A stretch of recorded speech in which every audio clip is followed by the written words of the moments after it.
I walked down Hollow Street like I had 100 times before, but something felt off. The street lamps cast the same pale, yellow light onto the cracked pavement, but the way it spilled over the porches tonight made the houses look hollow, empty. Normally, at this hour, I'd hear kids laughing somewhere in the distance, the scrape of a rocking chair, or Mr. Carlyle calling to someone from his porch. Tonight, there was nothing, just silence, heavy and thick, like the air itself was holding its breath. I paused near the corner where Mrs. Donnelly lived. Her porch light usually glowed warm, spilling over the railings like a beacon, but it was out, not flickering, not dimmed, gone. I called her name softly, just to hear it echo back, but only the faint hum of my own voice answered. My throat tightened and a small, uncomfortable chill ran down my spine.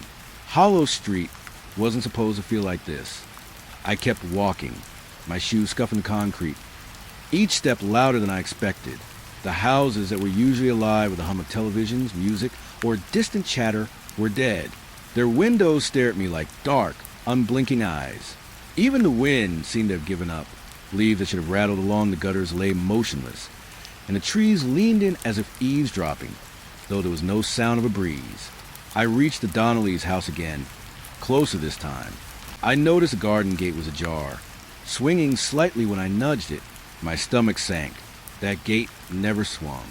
I pressed the doorbell. Nothing. Again, I called her name, louder this time, my voice catching somewhere between concern and fear. I thought I saw a shadow flit behind the curtains, quick, almost imperceptible. I swallowed hard, telling myself it was nothing, a trick of the streetlight, maybe, but my pulse didn't listen to reason.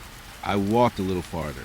The houses on either side seemed to lean closer, like the street itself was narrowing, pressing in. And I noticed it, a single light burning in the upstairs window of the Harper house. Not flickering, not wavering, just steady. But it wasn't the warm glow of a lamp. It was harsh, too white, almost sterile. I couldn't tell if anyone was inside. I didn't dare look too long. And then I remembered. Tommy Harper hadn't been seen for 2 days. I had heard the whispers from the other neighbors, hushed talks over fences, eyes darting everywhere but at each other. Gone. They said, don't know where. It made no sense. Tommy wasn't the kind of kid to wander off. Not alone, not in this neighborhood. I stopped walking and leaned against a telephone pole, tried to convince myself I was imagining it all. Maybe I was just tired, letting the silence get to me, but the feeling in my chest refused to cooperate. Something was wrong. Something that wasn't just about a missing neighbor. Something about Hollow Street tonight was wrong. I remembered the first time I moved here. Hollow Street had felt alive then. Kids playing on the sidewalks, laughter drifting from open windows, porch lights burning like little guardians against the dark. Now, it was as if the life had been leached from it, leaving a skeleton of a street that was only pretending to be normal. I started walking again, slower this time, trying to rationalize. Maybe everyone was at the fair. Maybe there was a power outage affecting the lights. Maybe the adults had all gone to some meeting or a dinner party. But the air didn't smell like food or smoke. There were no sounds of voices, no car doors slamming, no televisions humming behind curtains. Only that oppressive, suffocating silence. I passed the house where I lived, and my own porch looked wrong, too. Empty. I glanced up my windows, half expecting to see someone staring back, though I live alone. The shadows inside flickered strangely, cast by the faint streetlight, and for a moment, I felt my reflection blink independently of me. My chest tightened. I shook my head. That was ridiculous. At the far end of the street, I saw it.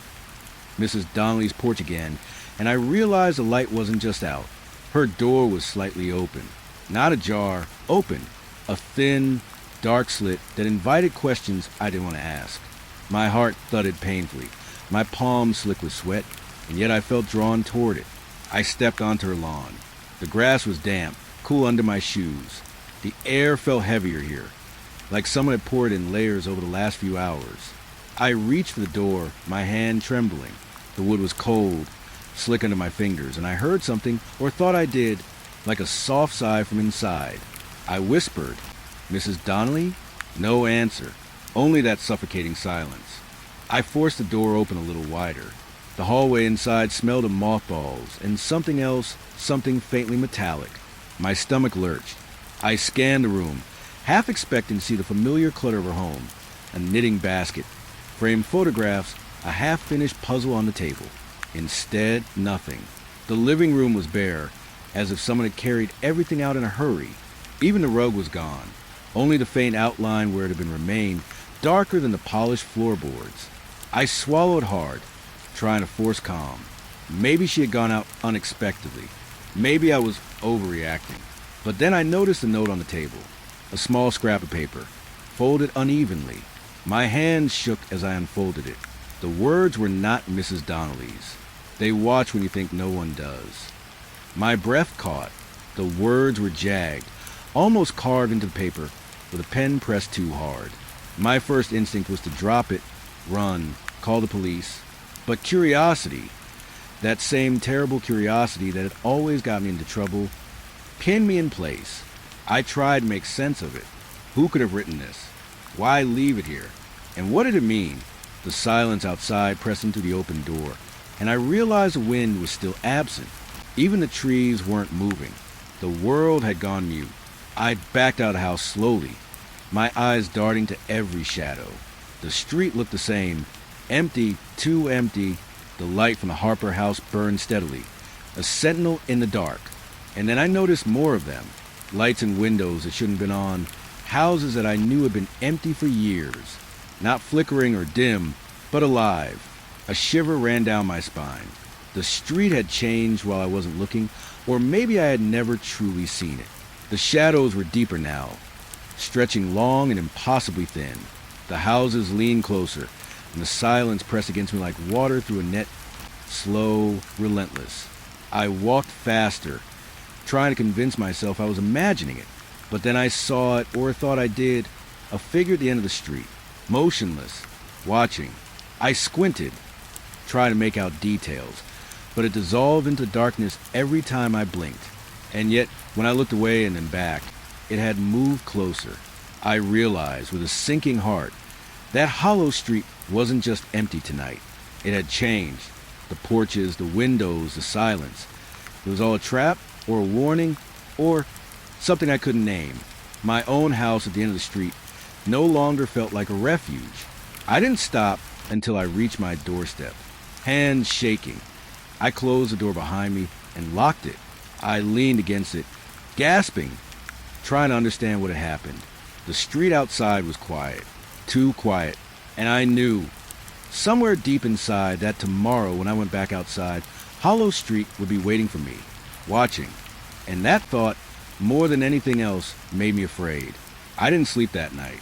My mind kept replaying the emptiness of Hollow Street. The open door at Mrs. Donnelly's house. The note. Every creak of the floorboards in my apartment sounded louder than it should. Every shadow deeper than it was. Morning came in thin gray strips through my blinds, but it brought no relief. The street outside still felt wrong. By mid-afternoon, I found myself standing at the edge of the block, staring at the abandoned house at the end of the street. I had walked past it countless times before, never giving it more than a glance. But now I couldn't look away. Its windows were dark, dusty, unbroken. The porch sagged under its own weight, and the paint peeled like skin. I remembered the neighborhood stories. Stories I had always dismissed as rumors. They said the house had been empty for years, that a family had disappeared one night without a trace. Nobody had lived there since. And yet, something drew me forward. The yard was overgrown, tall grass tangling around my ankles as I stepped closer. The fence was broken in a few places, jagged boards pointing like warning fingers. But what caught my eye first was a swing in the backyard. A single swing, hanging from a rusted frame. It moved gently back and forth. Not wildly, not erratically. Just enough to suggest someone or something was there. I froze, my heart hammering. The yard was empty. There was no breeze. The leaves hung still on the trees, and the grass lay flat against the ground. Nothing should have been moving, and yet the swing moved quietly with a slow, rhythmic patience. I took a step forward. My shoes sank into damp soil. Every instinct told me to turn around, to run back to the safety of the street. But I couldn't. My curiosity was a weight pulling me closer, heavier with each heartbeat. As I got closer, I noticed the seat of the swing. It was worn, splintered at the edges, and the chains were rusted almost to the point of breaking. There were faint scratches, thin lines carved into the wood. I knelt down to look, my hands hovering over the rough surface. The scratches, they looked like letters at first. I leaned closer, squinting, trying to make sense of them. I couldn't. The movement of the swing was hypnotic, back and forth, back and forth. It didn't make a sound against the chains, though the air seemed thick enough to catch it. I blinked, tried to tell myself I was seeing things, that the angle of the light or the shadows were playing tricks on me, but I knew I wasn't. A sudden memory hit me. I had a swing like this when I was a kid. It hung in the corner of our yard. My father would push me, always just a little higher than I wanted, until I screamed with equal parts terror and delight. And then one afternoon, he never came home. I hadn't thought about that swing in years, hadn't touched it, hadn't wanted to remember the sound of the chains creaking and the way the wind used to whistle through the trees. And now here I was, staring at a swing that shouldn't even be moving. I stood, taking a step back, and realized the house behind was darker than it should have been. The windows weren't just dusty. They seemed to absorb the light. Shadows pooled at the corners, deep and still. And for the first time, I noticed a smell. It was faint at first, like old soil and wet wood, but there was something else beneath it. Metallic, iron. I swallowed hard. The taste of fear rose in my throat, bitter and sharp. I wanted to turn away, to run, but I couldn't. The swing's motion was deliberate, precise. It wasn't random. Whoever or whatever had touched it had done so with intent. I edged closer, my hands trembling, and then I heard it, a soft whisper, almost drowned out by my own heartbeat. It wasn't words I could understand, just a sound, a sigh, a breath, like someone exhaling after holding it for far too long. I froze, my mind screaming at me to leave, but my feet didn't obey. I stepped into the yard fully, grasped brushing my knees. The swing slowed slightly as if sensing me. My pulse pounded in my ears. I could feel my breath coming in shallow bursts, hot and loud in the quiet afternoon. I wanted to speak, to tell whatever it was that I meant no harm, but my voice caught. My throat was tight, closed. I took another step. The swing stopped. The silence that followed was heavier than the movement had been. I could hear my own heartbeat thumping in my ears. I reached out slowly, just enough to touch the swing. The wood was cold, almost icy, despite the heat of the day. My fingers brushed it, and a shiver ran down my spine. I had to pull back immediately. There was a weight to it, as if it remembered someone or something leaning against it not long ago. A memory flashed again. My childhood yard, my father's hands, the creak of chains, his face smiling then gone. The swing had been waiting for me, in a way, like it remembered too, the same way this one moved on its own, and the thought made my stomach turn. I backed toward the fence, but I couldn't look away from the swing, back and forth, back and forth. It never stopped, and I realized then it had never stopped. Not really. The wind, the empty yard, the years gone by, none of it mattered. The swing had been moving long before I arrived, waiting for someone to notice, waiting for me. I heard the whisper again, louder this time. Close, right behind me. Though the yard was empty, my hair stood on end. I spun around, half expecting to see someone, anything, nothing, only the house, darker than ever, its windows swallowing the light. The swing still moved, back and forth, back and forth. I stumbled backward, tripping over a root buried in the grass. My hands scraped the dirt as I fell to my knees. I wanted to crawl away, wanted to flee, but my eyes stayed on the swing. There was a rhythm to it, a message and emotion I couldn't decipher. It was calling me. I could feel it in my bones. The shadows in the house seemed to shift then, just slightly. I could have sworn I saw a figure at the window, pale and still. My chest tightened. I tried to convince myself it was a trick of light, a reflection, something my mind made up to cope with the fear. But deep down I knew better. Something had been here. Something had never left. I finally scrambled to my feet, breathing hard, my hands trembling. I ran from the yard without looking back, the swing fading behind me slowly, but I could still see its motion in my mind, back and forth, back and forth, a rhythm I couldn't escape. When I got home, I locked the door and sat against it, trying to calm down. My mind was spinning with thoughts I didn't want to think. I tried to reason out, old swing, wind, imagination, but I knew it wasn't wind. I knew I hadn't imagined the whisper, and I knew, without a doubt, that the house wasn't as empty as everyone said. I keep thinking about the swing, about the motion, the whisper, the cold weight of it under my fingers. I can't forget it. Not the way it moved, not the way it seemed to watch. Waiting. I can feel it in my sleep, in the corners of my eyes, in the shadows of my room. And I know, somehow, I haven't seen the last of it, because the swing doesn't stop, and neither does it forget. I left the abandoned house behind me. The memory of the swing etched in my mind like a warning I couldn't shake. The streets of Hollow Street were still quiet, too quiet, but I told myself that I had to get home. Just home. Safe. That was all. The sun had dipped low, though it hadn't disappeared completely. Shadows stretched long and thin along the cracked pavement, but they didn't look natural. They clung to walls, hesitated on corners, and when I passed them, they seemed to lean in just slightly, as if curious. My heartbeat picked up, but I tried to ignore it. That's when I heard it. A single footstep, soft, deliberate behind me. I froze, swallowing hard. My ears strained in the heavy silence, listening. The sound came again. Step, step, not quick, not hurried, but steady, matching my pace almost perfectly. I told myself it was a neighbor, maybe someone walking their dog, but the street was empty. I could see every house, every porch. Nothing moved. No one was out. I walked faster. So did the footsteps. My pulse thundering. I glanced over my shoulder. Nothing. Just the shadows stretching across the cracked sidewalk. But somehow wrong.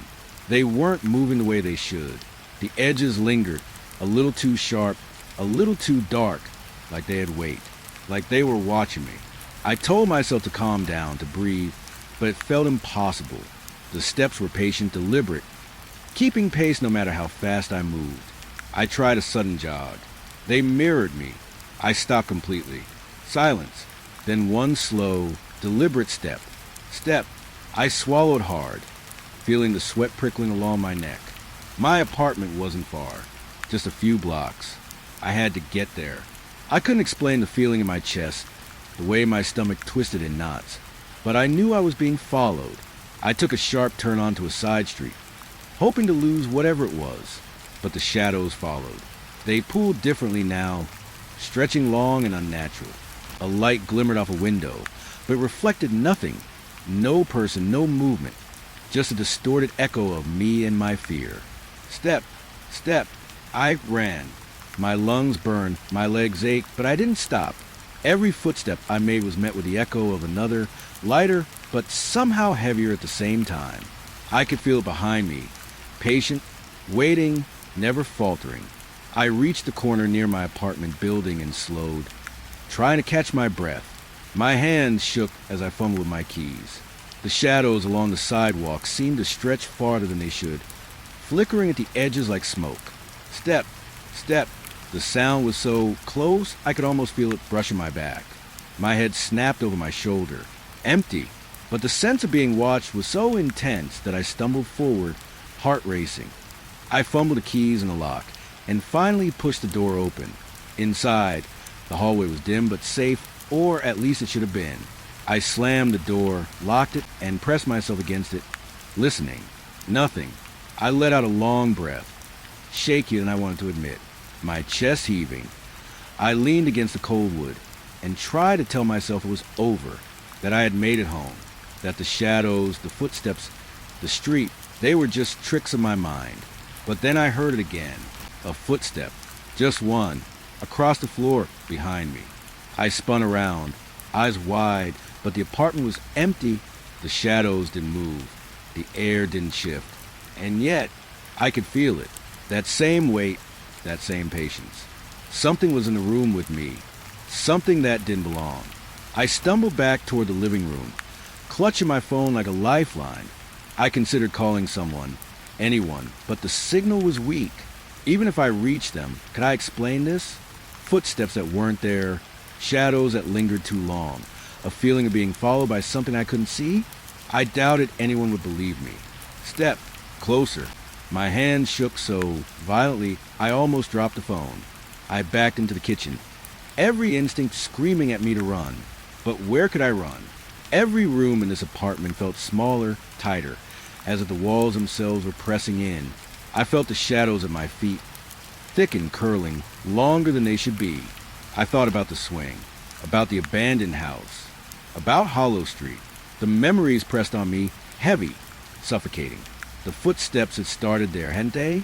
Following me, waiting for the moment I felt safe, the moment I thought I could breathe again. I reached the living room and threw myself onto the couch, covering my head with my arms. Step, step, step. Not outside, not the street. Inside, my apartment. The air felt thick, almost viscous, pressing down on me. I could hear my own heartbeat echoing in my ears, and the footsteps mirrored it, slow, deliberate, unrelenting. I wanted to scream, to shout, to demand whatever was to leave, but the sound of my own voice seemed wrong in the room. Hollow, distant, like it belonged somewhere else. And then I remembered something from childhood. My father used to tell me, shadows remember. I had laughed at the time, thinking it was nonsense. But now I understood. These shadows weren't just the absence of light. They carried weight. They remembered me. They followed me. Step, step. I opened my eyes. The shadows along the walls had shifted. One stretched from the corner, unnaturally long, almost human in shape. I froze. My heart was in my throat. The room was quiet otherwise, but the shadow lingered, waiting. I tried to rationalize. Of course it was nothing, just my imagination. I had been walking the streets alone, thinking about the swing, thinking about the missing neighbor, thinking about Hollow Street. My mind was primed to see patterns where none existed. Step. I couldn't ignore it anymore. The sound had to be coming from something tangible. I forced myself to my feet, moving cautiously toward the hallway. The shadows seemed to recoil just slightly as I approached. Step, step, step. I flipped on the lights. Nothing. The apartment was empty. Every room, every corner, every shadow, ordinary. And yet, I could feel it. The way of those steps, lingering just out of sight, brushing against the edges of the room. I tried to calm myself, telling myself I was imagining it. That fear had made the ordinary strange. But the echo in my chest didn't lie. Something had been here. Something had followed me home. I sat back down, phone in hand, staring at the ceiling. I couldn't sleep. I couldn't relax. Every sound, my own breathing, the hum of the refrigerator, the distant cars, felt like it carried a hidden rhythm, a syncopation to the steps that had followed me. And then I heard again the softest of whispers, barely audible. I'm here. Not from outside, not from the street, from inside. I jumped to my feet, swinging the phone like a weapon, scanning the apartment. Nothing. Empty. Shadows returned to their corners, as if nothing had moved, but the feeling remained. Watching, waiting, patient. I couldn't stay. I had to leave. I grabbed my jacket and opened the door, stepping into the hall. The building was quiet, eerily quiet. The staircase seemed longer than it should have been, stretching down into darkness that felt alive. Step, step, step. I paused. No sound. I strained my ears. Nothing. I ran down the stairs, two at a time, and out into the street. The night air was cold, biting against my skin, but it felt better, safer, almost. The streetlights flickered, casting long shadows that didn't match the shapes of the trees and houses. I told myself it was nothing, just my nerves. But deep down I knew. I could feel it lingering behind me. The patience of the steps, the memory of the shadows. Waiting for the moment I thought I was alone. Waiting to remind me that Hollow Street didn't end at my door. It followed me, always, I reached the far end of the block, stopped, and listened. Silence. The kind of silence that presses against your chest and holds your breath for you. I told myself it was gone, that I had shaken it, but I knew better. I would never be alone again. I couldn't sleep. Hollow Street had followed me home, lingering in my mind like a scent I couldn't wash away. Every creak of the apartment, every faint hum from the streetlight outside made me tense. I tried to tell myself I was imagining things, that footsteps and shadows didn't follow anyone. But the memory of that swing of the abandoned house had left something inside me unsettled, raw. I sat up in bed and glanced at the window. It was just my window. My apartment. Safe. At least that's what I told myself. But the glass reflected the street outside in a way that felt wrong. The shadows seemed thicker there, darker than they should have been. I pulled back the curtain and leaned close. The street was empty. Too empty. The same oppressive quiet stretched across the porches. The same darkened windows staring back. But then my gaze drifted to the Donnelly's house. Her house. Empty, supposedly. But the upstairs window, the one at the corner of the building, always closed, always dark. Tonight it moved. A shadow, just a flicker at first. I rubbed my eyes, thinking I'd misjudged the reflection. But when I looked again, it was there. Still, watching. I froze. My chest tightened. My fingers gripped the windowsill. My mind tried to reason. Maybe it was the angle of the streetlight. Maybe a curtain moved with the wind. Maybe it was a trick of my tired eyes. But I knew better. The shadow had form. Human. Slightly hunched. Almost hidden behind the curtain, but unmistakable. The kind of presence that makes your stomach knot. And it was staring right at me. I wanted to look away. I tried. My eyes burned, but I couldn't. My body refused to obey. It was as if the shadow held me in place, a magnet stronger than fear or reason. I remembered the stories, whispered among neighbors. The Donnellys had gone missing years ago, their house left empty. How could there be someone or something inside? I swallowed hard, trying to calm my breathing. My hands shook. I leaned closer to glass. The figure didn't move, didn't blink, but I could feel it. That same weight I had felt at the abandoned house. The swing, the footsteps behind me. Waiting, watching, patient. I remembered my father's words again from long ago. Shadows, remember. I had laughed, but now I understood. They weren't just empty shapes. They carried memories, intentions, awareness. Something had remembered me tonight. The shadows shifted slightly, just enough to reveal the angle of a head, the barest hint of a shoulder. I felt my heart thud painfully. My mind tried to rationalize. Empty house. No one there. The shadow must be a trick. My reflection, a trick of the light, an optical illusion. But even as I thought it, a part of me knew. Deep down, I knew it was real. And I wanted to scream. But no sound came. My throat locked. I could only stare frozen as the figure moved its head slowly, deliberately, as if acknowledging my presence, as if it had been waiting for me. I stumbled back from the window, pressing my hands to my face. My chest heaved. I tried to convince myself I had imagined it, that the stress of the last few days, the missing neighbor, the shadows and footsteps, had finally broken me. But the memory of that gaze burned in my mind, refusing to fade. I forced myself toward the kitchen to get some water, my reflection following me in the darkened windows along the hallway. Something in those reflections seemed off, slightly delayed, as if the glass remembered more than it should. I shook my head, splashing cold water on my face, trying to wash away the feeling of being watched. I returned to the bedroom, reluctantly, glancing once more at the window. The street was empty again. No sign of the shadow. My chest still tightened, and I felt bile rising. I tried to tell myself it was gone, that it had never been there. But the memory of the figure's eyes, if I could even call them eyes, clung to me, insistent, like a cold hand on my shoulder. Hours passed. I couldn't sleep. Every creak in the apartment felt amplified. Every shadow seemed to stretch toward me, lingering longer than it should. I kept glancing at the Donnellys' window, half expecting the shadow to return, half hoping it wouldn't. And then I saw it again. not in the window itself, but in the reflection in the hallway mirror. The shadow was closer now, larger, standing unmistakably human, and staring directly at me. My stomach turned. My hands trembled. I wanted to close my eyes to look away, but I couldn't. The reflection wasn't lying. I remembered the swing, the footsteps, the feeling of being followed. Everything was connected. Hollow Street wasn't just a street. It was a trap, a memory, a presence, and it had found me. I sank to the floor, pressing my back against the wall. The shadows in the apartment thickened, growing longer, darker, almost alive.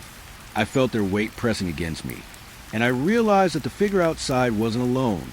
Every reflection, every dark corner, every window I hadn't noticed before seemed wrong, alive, waiting. I thought about running. I thought about screaming, but the air was heavy. My muscles felt rooted to the floor. Fear had a physical hold on me I couldn't break. I thought about calling someone, but who could I tell? Footsteps that weren't there, swings that moved on their own, shadows that remembered. They wouldn't understand. I kept my eyes on the Donnellys' window. The figure hadn't moved. Not a gesture, not a blink, not a shift.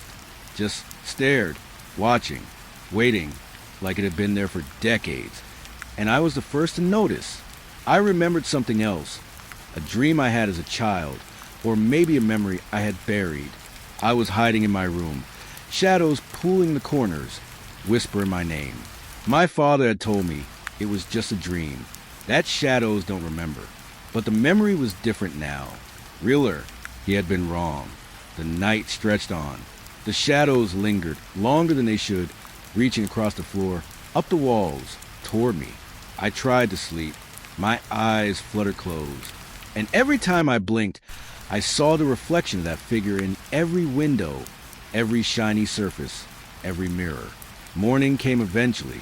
Weak light spilled through the blinds, but it brought no comfort. The shadows receded slightly, but not entirely. The figure was gone from the Donnellys' window, but I knew it hadn't left. Hollow Street hadn't forgotten. The apartment hadn't forgotten. And neither had I. I knew that tonight, if I looked again, the shadow would be there, waiting, watching, silent, patient, and I knew I would look, because the street, the shadows, the windows, they had a hold on me now, and no matter how far I ran, no matter how much I told myself it was over, the figure would stare back, always. Even now I can feel it, the weight of its gaze, lingering just beyond my sight. Shadows remember, and this one remembers me. I had always thought the cornfield behind my house were harmless, just rows of tall stalks that swayed with the wind and rustled under the moonlight. I used to walk along the edge of them when the sun dipped low, watching the shadows stretch and fold like fabric. But that evening, the air felt different, heavy, almost metallic. I could smell it before I saw it. The faint ozone tang that made the hairs on my arms stand up. I was leaning against the fence, the one that separates my yard from the fields, when the first flicker appeared. At first, I thought it was a trick of the light, a reflection from the street lamp behind me catching on the leaves of the corn stalks. But then I saw it move, a soft glow, orange-yellow, hovering above the field, low to the ground. It wasn't like a flashlight. It didn't have a source. It hovered, pulsing slightly, moving as if it had its own will. I squinted, trying to convince myself it was a firefly or some kind of lantern someone had left behind. But there were too many of them, scattered across the rows, darting and flickering in patterns that made no sense. I swallowed hard. My chest tightened. I felt that familiar tug of curiosity mixed with fear. Something about those lights was wrong, unlike anything I had seen. I remembered stories my grandfather used to tell about strange things in the fields at night. I had laughed then, thinking they were old superstitions. Tonight, I wasn't laughing. I stepped closer to the edge of the field, careful not to make a sound. The grass along the fence whispered beneath my fingers. The lights pulsed in rhythm, almost like they were breathing. I could feel my heart beating in sync with them. One of the flickers moved closer. It hovered just above the ground, swaying gently as if it were alive. I held my breath, my hands cold against the wooden fence. My mind raced with explanations, a reflection, a trick of my tired eyes. something from a neighbor's house. But no house bordered this field. The land stretched for acres, dark and empty, with nothing but corn and the faint outline of trees in the distance. The lights multiplied, not suddenly, but gradually, each one appearing as if conjured from nothing. They didn't behave like fireflies, flitting randomly or landing on stalks. They moved in patterns, shifting with an almost deliberate rhythm, as though they were aware of me watching. I remember a night from years ago, when I had gotten lost in these same fields as a kid. The memory was sharp and unsettling. I had wandered in, confident and curious, until the sun disappeared completely.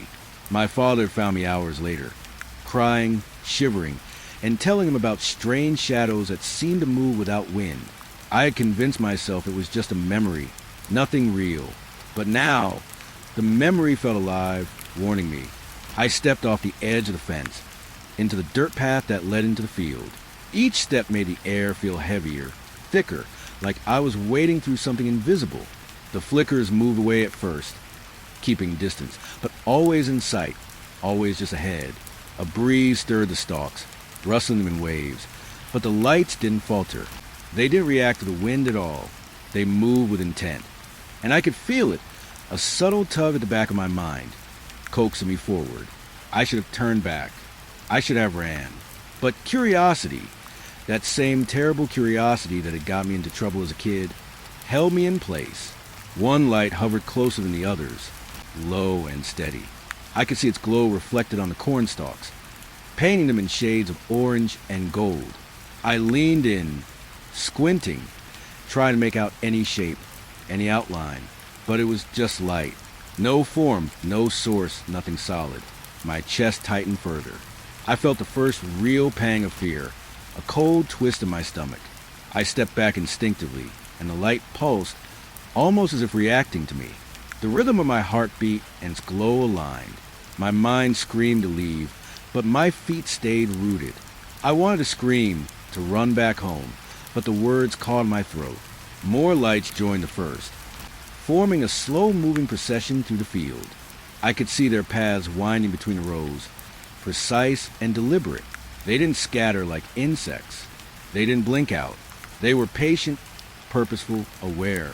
I remembered another story my grandfather told me about lights in the fields that guided people or trapped them, depending on how brave or foolish they were. I had laughed at the time. Now I wasn't laughing. Now I understood the unease that old man had carried his whole life. I moved backward toward the edge of the field. My shoes sank slightly into the soft dirt, but I didn't care. The lights followed me, not quickly, not urgently, just steadily, like a current, pulling me out and then holding me in place. I glanced up at the sky. Dusk had faded into full night. The moon hung low, but it didn't illuminate the field enough to chase away the flickers. They burned brighter than anything natural should, small suns hovering above the corn, reflecting off each other in eerie, impossible patterns. A sound drifted through the field. At first, I couldn't place it. Rustling, wind, but the wind had died down. The sound was deliberate, a low hum, soft, vibrating against the back of my skull. I froze, hands gripping the fence so tightly I thought my knuckles would crack. The lights pulsed in rhythm with the hum. It wasn't a sound from the world. It wasn't a melody. It was something else, something beneath awareness, something that resonated with a part of me I kept locked away, the part that remembers fear before it has a name. I stumbled backward, finally tearing my gaze from the field. My breath came fast and shallow. I wanted to run. I wanted to hide. But the lights seemed to follow my eyes, drifting just at the edge of my vision, hovering at the border of my awareness. I remember my mother telling me about the first time she saw strange lights in a field like this when she was a girl. She said they didn't move like any living thing. They watched, they waited, and she ran. She never stopped talking about the way her mind felt heavy after, like the lights had left something inside her. I understood now. I ran, back toward the house, toward the street. The dirt crunched beneath my shoes. The air felt heavy, like it pressed against my chest with invisible hands. I didn't look back, but I could feel the lights just behind the edge of my vision, floating, pulsing, patient. When I reached the yard, I glanced over my shoulder. They hadn't left. The edge of the field shimmered with them, dancing along the tops of the stalks. They hovered in place now, stationary, watching. I felt a weight in my stomach, a gnawing that told me they were waiting, and that one day they would follow me further. I slammed the door behind me, breathing heavily. Inside, the warmth of my house should have been a comfort. It wasn't. I could still see the lights in my mind's eye, still feel their rhythm, still hear that low hum vibrating inside my skull. I sat on the edge of the bed, my hands trembling. I tried to tell myself it was just a trick, a strange alignment of dusk and reflection, but I knew it wasn't. There was something out there in the fields, something not human, something aware, and it had seen me. I kept glancing out the window. Darkness pressed against the glass, and in the distance, beyond the fence and the corn, the flickers hovered, waiting, patient, watching, and I knew I would never see that field the same way again. I didn't sleep that night. I couldn't. Every time I closed my eyes, I saw the lights drifting between the rows, pulsing, moving like living stars. I could feel their gaze in the dark corners of my room. I could feel the weight of their attention pressing down, patient, unyielding. The cornfields were no longer just fields. They were alive, and they had noticed me. I didn't want to go back to the cornfields. Not after the flickers I saw at dusk. Not after the hum that vibrated in my skull. And not after the way the shadows seemed to follow me home. But curiosity, that same terrible curiosity that had always driven me, won over caution. The air smelled of dry earth and rotting stalks as I approached the edge of the field. The sky was a bruised purple, clouds dragging themselves low across the horizon. The corn swayed in uneven waves, the tips brushing together like whispers I couldn't understand. I kept my hands in my pockets, trying to anchor myself to something solid, telling myself I was imagining things, that the lights I'd seen were just something. I didn't know. That's when I saw it. A scarecrow. It was old, ragged, and leaning badly to one side. A hat tattered almost to nothing. Its shirt hung in loose strips, yellowed and stiff with age. Normally, scarecrows are still useless guardians of empty fields. But something about this one didn't sit right. I paused, squinting, trying to make sense of it. The first time I saw it, it was facing the far edge of the field, its head tilted slightly down as if staring at something in the corn. I told myself it was just the angle, the light, the shadows playing tricks. I kept walking along the dirt path, forcing myself to look away. A few minutes later, I stopped at a bend in the path and glanced back. The scarecrow was facing me, not directly, not like a statue, but its tilt had shifted, the head cocked as though it were curious.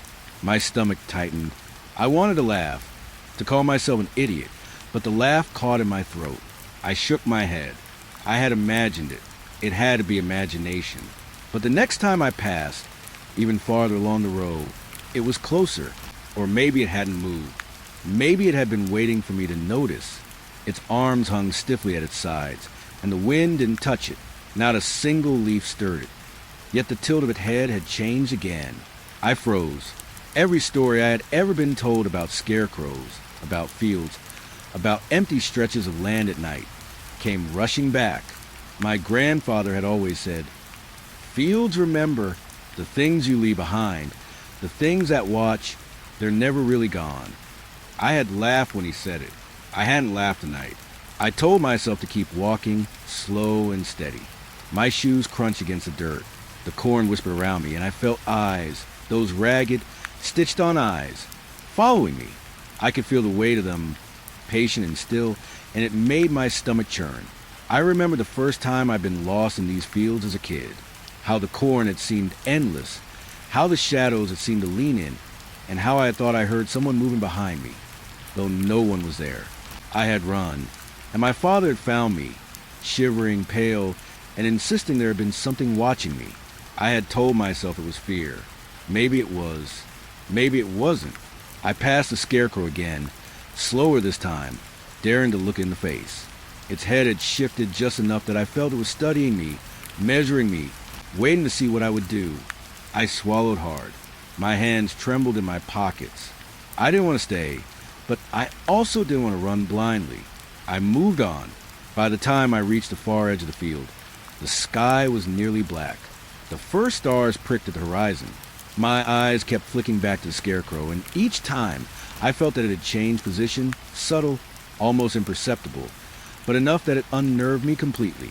Its arms didn't move, but the tilt of the head, the line of the shoulders, the way it seemed to regard me, it was alive. Not alive in the way a crow is alive, or a fox, or even a person. Something else. Patient, watching. I paused at the edge of the field, breathing hard. I tried to convince myself it was just my imagination, the result of the flickers, the hum, the unease that had settled in my chest and refused to leave. But deep down, I knew it wasn't. Something about that scarecrow had remembered me. I took a step back.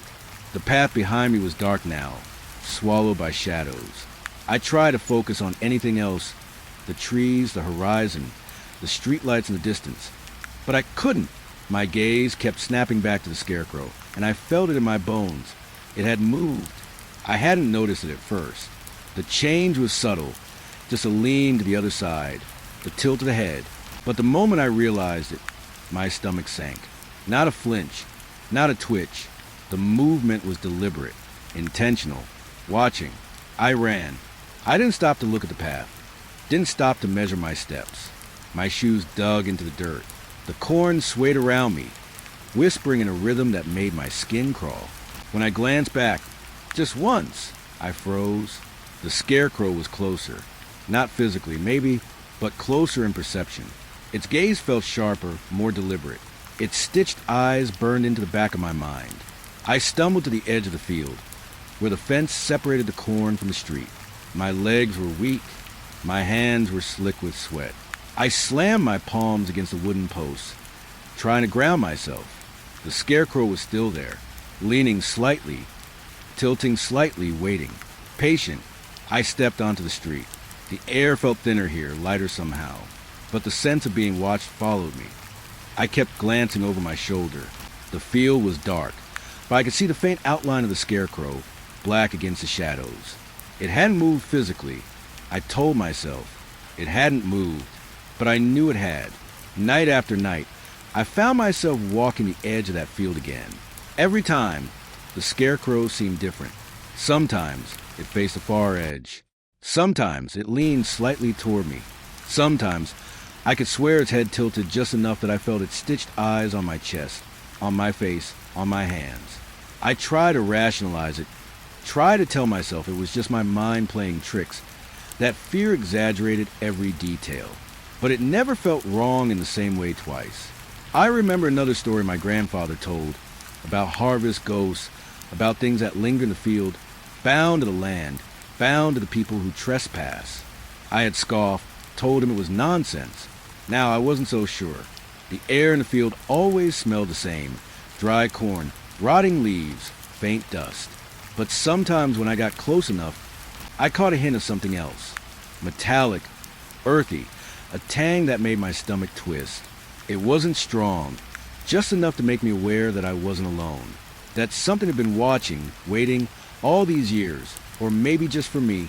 I tried to keep my distance, tried to ignore the scarecrow, but it refused to be ignored.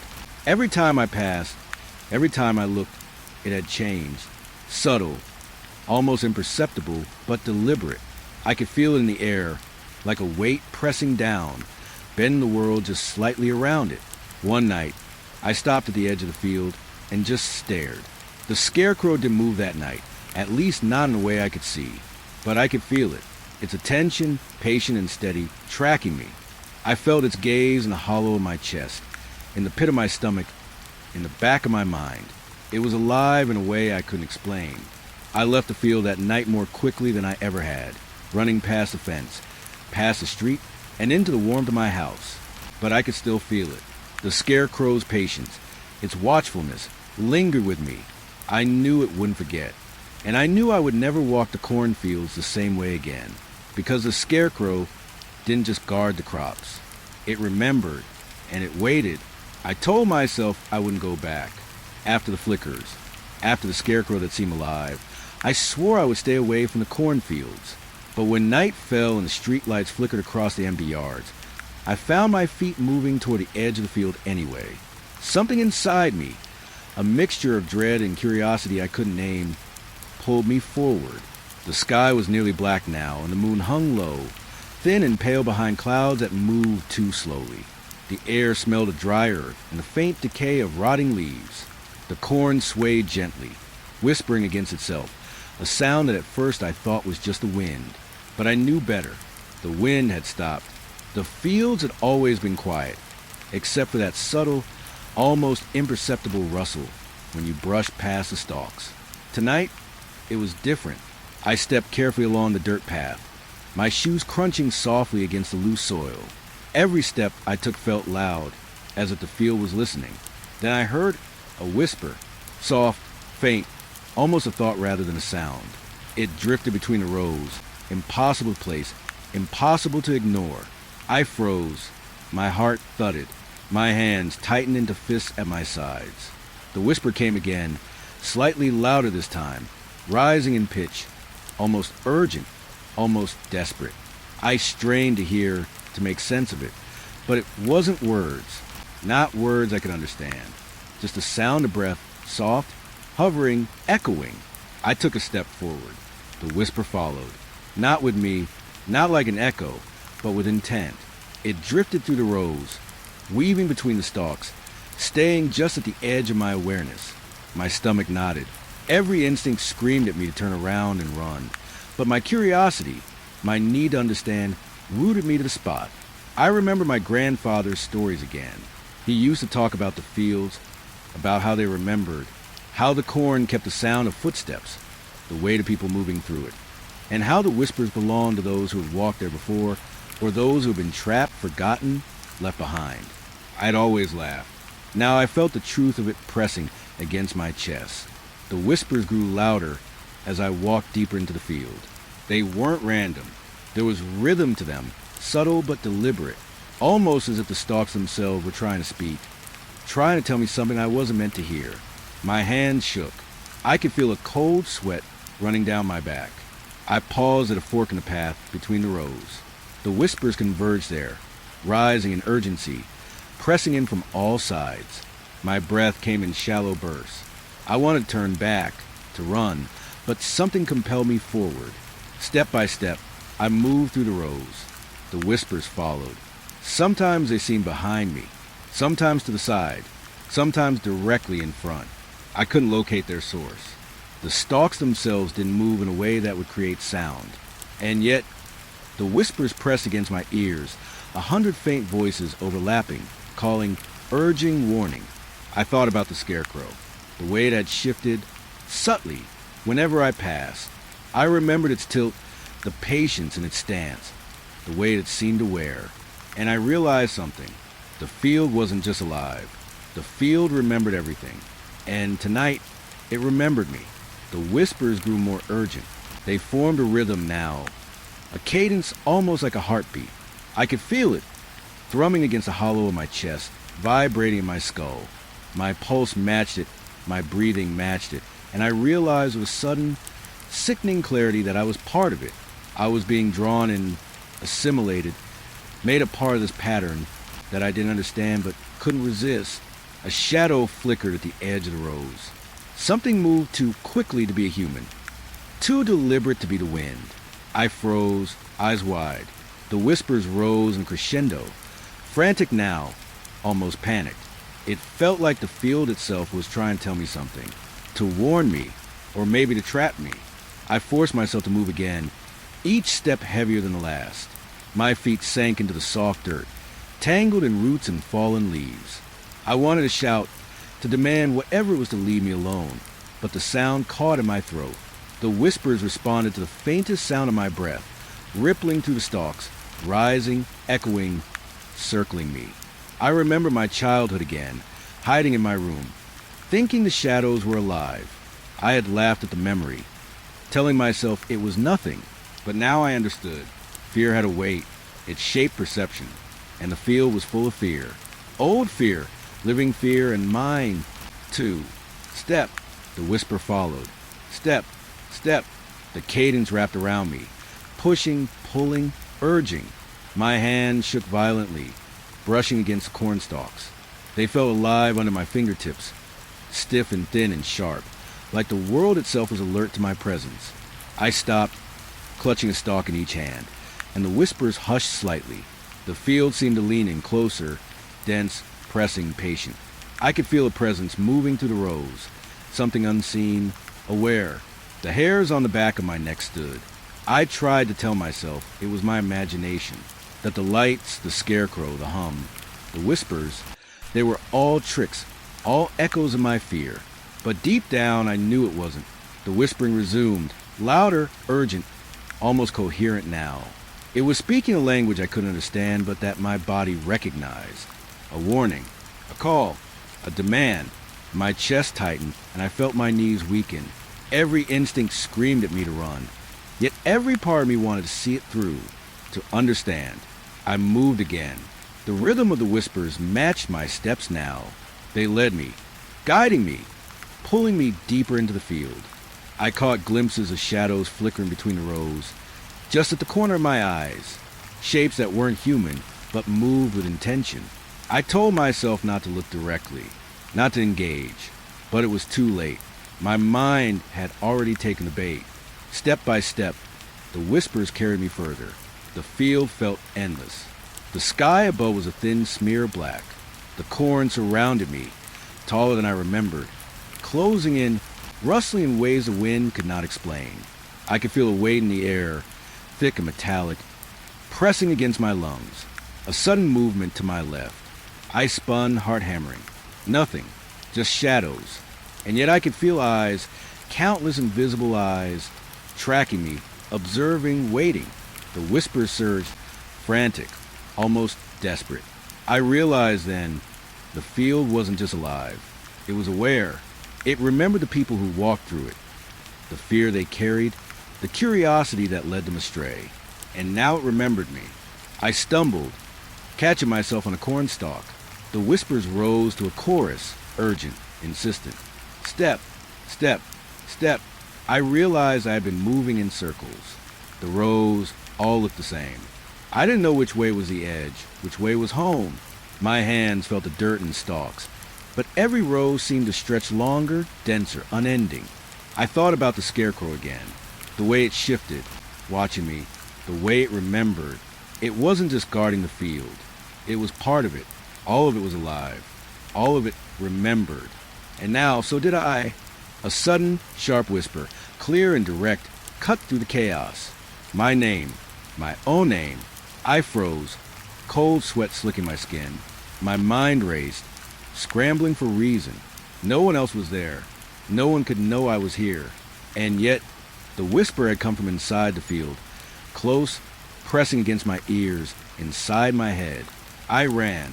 I didn't care about the rows, about the twists and turns, about the rhythm of the whispers. I ran blindly, crashing through stalks, tripping over roots, my breath ragged and harsh.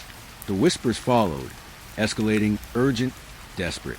They weren't angry. Not exactly. They were patient, insistent, knowing.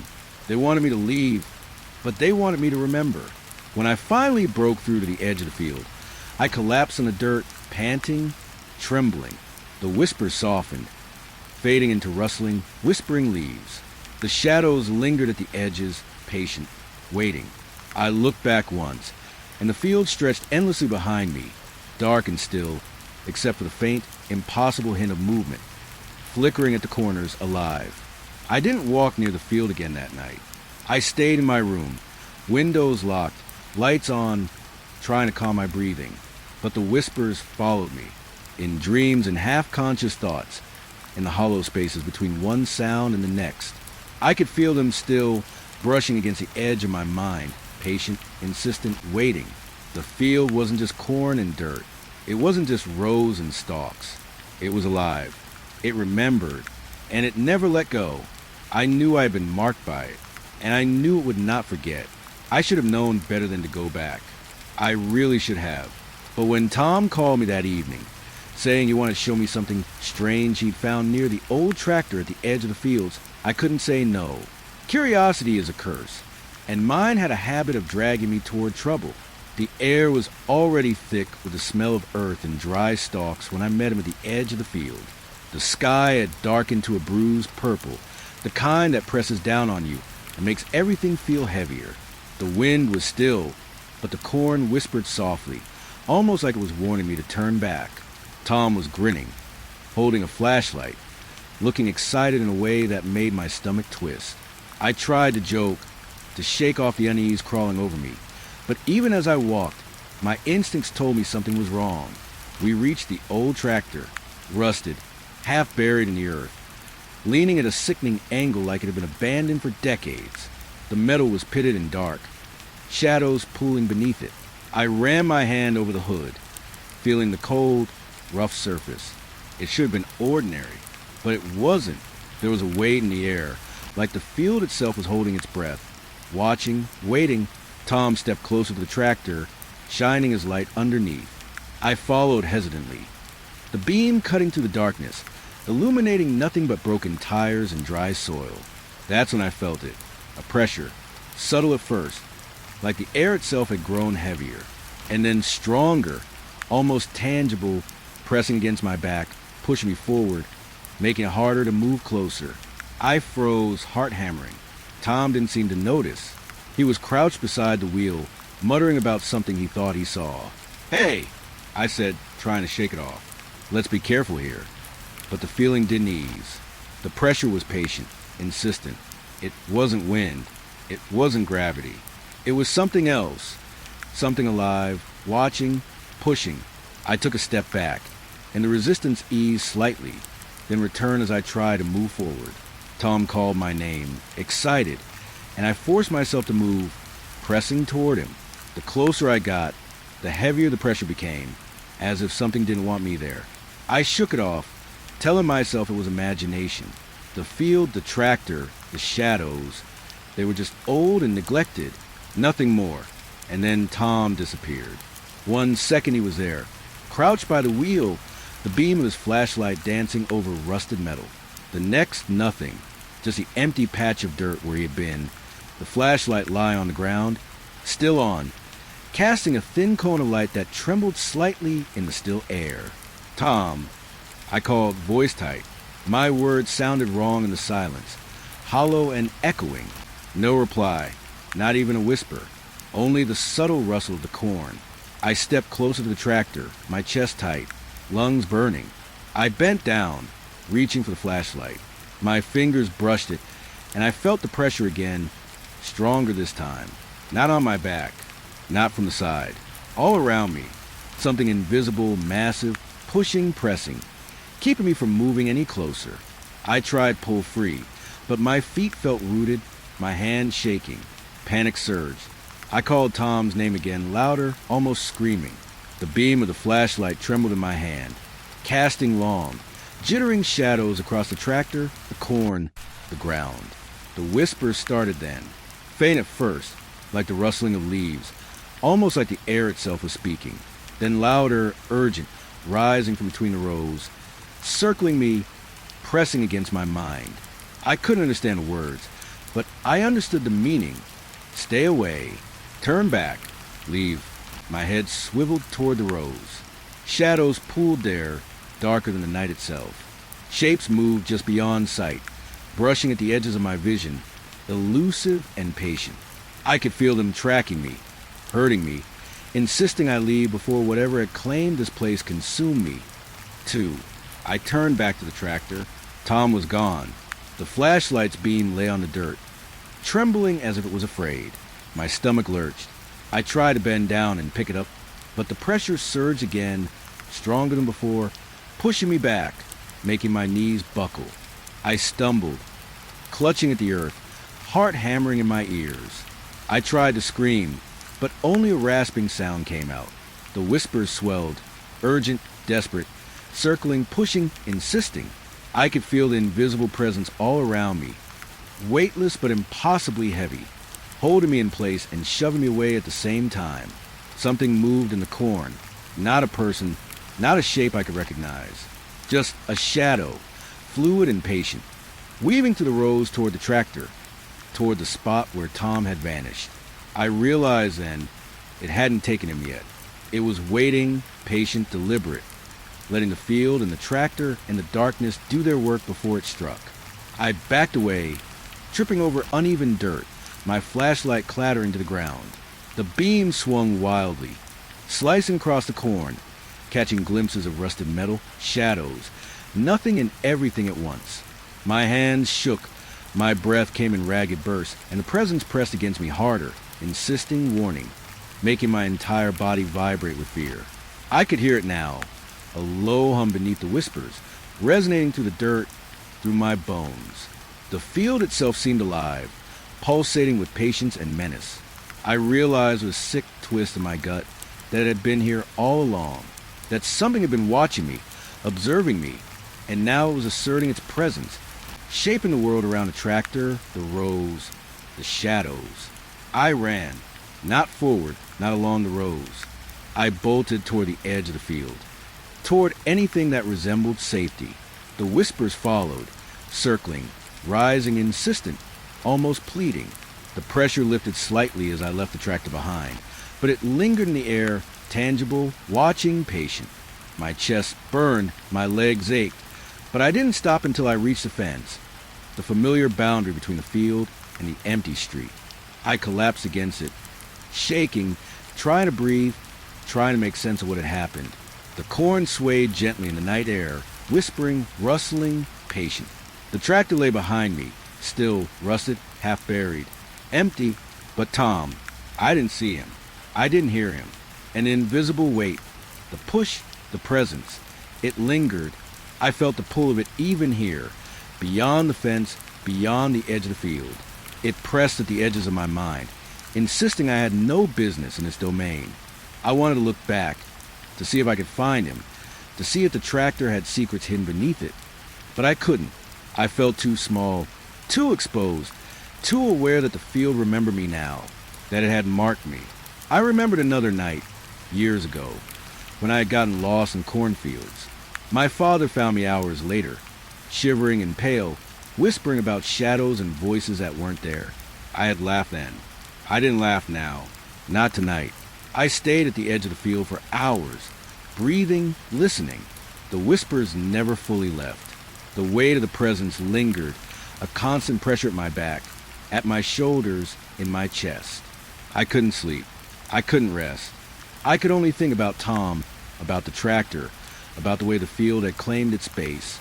Silent, patient, invisible. I didn't tell anyone what happened. Who would believe me? Footsteps that weren't there, whispers that carried meaning I couldn't understand, an invisible hand pushing and guiding. It sounded insane even to me, but the memory of it stayed with me. The feel of that pressure, the patient insistence of the presence, the way the air itself seemed alive. It was real. I don't know if I'll ever go back. Part of me wants to understand, to see if Tom is still there, somewhere beneath the tractor or somewhere between the rows. But another part of me knows better, knows that the field has memory, knows that it waits patiently, and knows that whatever is there doesn't forget. I can still feel it sometimes, when the wind shifts, when the air is too still, when the night presses down, just at the edge of my awareness, patient, watching, invisible. And I know if I go back, it will remember me too. I shouldn't have gone back. I knew at the moment I started the car, the engine humming softly, the headlights cutting through the darkness, the road stretching out like a ribbon of shadow. But I told myself it was just curiosity, just a need to see, to understand. I wanted to confirm that the flickers, the scarecrow, the whispers, everything had been real. The fields lay flat and dark on either side of the road. The wind was still. The air smelled of dry dirt and corn husks, faintly metallic like rain on rust. I tried to focus on the headlights and the yellow line cutting down the middle of the asphalt, but I couldn't shake the unease gnawing at my chest. Something was watching. Something had always been watching. I saw the first light just beyond the field's edge. A small, faint glow hovering in place. At first, I thought it was a reflection, a trick of my tired eyes. But then it moved. It followed. I pressed the accelerator, telling myself it was someone else driving, maybe a truck on a far road, following their own path. But the light mirrored me. When I sped up, it sped up. When I slowed, it slowed.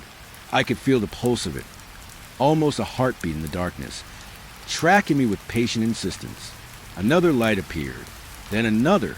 Soon, they were scattered along the field's edge, moving in patterns I couldn't explain, hovering above the rows of dark corn like stars falling to earth. The more I watched, the more I realized they weren't behaving like cars. They weren't following roads. They moved independently, deliberate, precise, and aware. I tried to tell myself it was a trick of perspective, lights from houses or distant farm equipment. But nothing else on the horizon glowed like this, and the patterns were too deliberate, too rhythmic. I felt the same unease that had pressed against me in the field, the same cold weight, like the world itself had noticed me and was holding its breath. I gripped the steering wheel tighter. My knuckles went white. My pulse hammered my ears. I told myself I was imagining it, that the flickers, the whispers, the tractor, all of it was just fear trying to make sense of empty space. But the lights didn't stop. They followed. The further I drove, the closer they seemed. Not physically, not in distance, but in presence. I could feel them in my peripheral vision, just beyond the edge of my headlights. They drifted along with me, patient and deliberate, never blinking, never dimming, and always watching. I tried to accelerate, to put distance between me and them. My car ate the road, tires humming over asphalt. The lights mirrored every movement, almost as if they were tethered to me, following every turn, every choice. I felt a creeping panic, cold and slippery, crawling up my spine.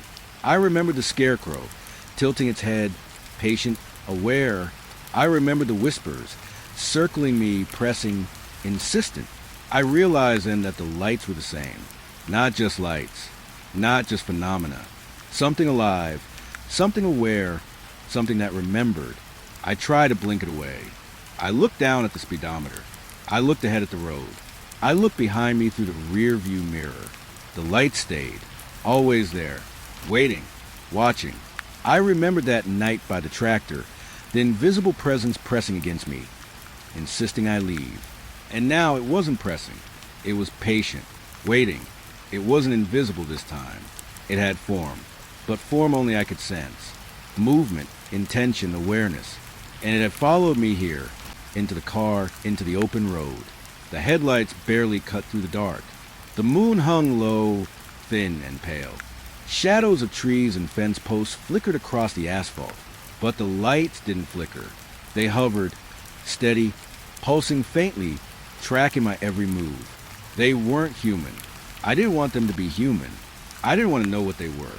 I tried to turn onto a side road, hoping to lose them, hoping to trick them, but the lights followed, not by the road, not like vehicles. They tracked me through space, through intention, through presence. The road could twist and turn, but they remained tethered to me. I felt the familiar weight I had felt in the field. Not physical, not invisible, just pressure, cold, insistent, patient. Not threatening, exactly, but heavy. And I understood. I was being observed. Me, alone, the world itself, or whatever lived in it, had noticed me. I gripped the steering wheel harder. My pulse raced. My stomach was tight, knotted with fear. I considered stopping. Maybe if I stopped, they would vanish. Maybe if I got out, I could face them. But I knew better. The field, the tractor, the scarecrow, they hadn't vanished. They had waited, and so had these lights.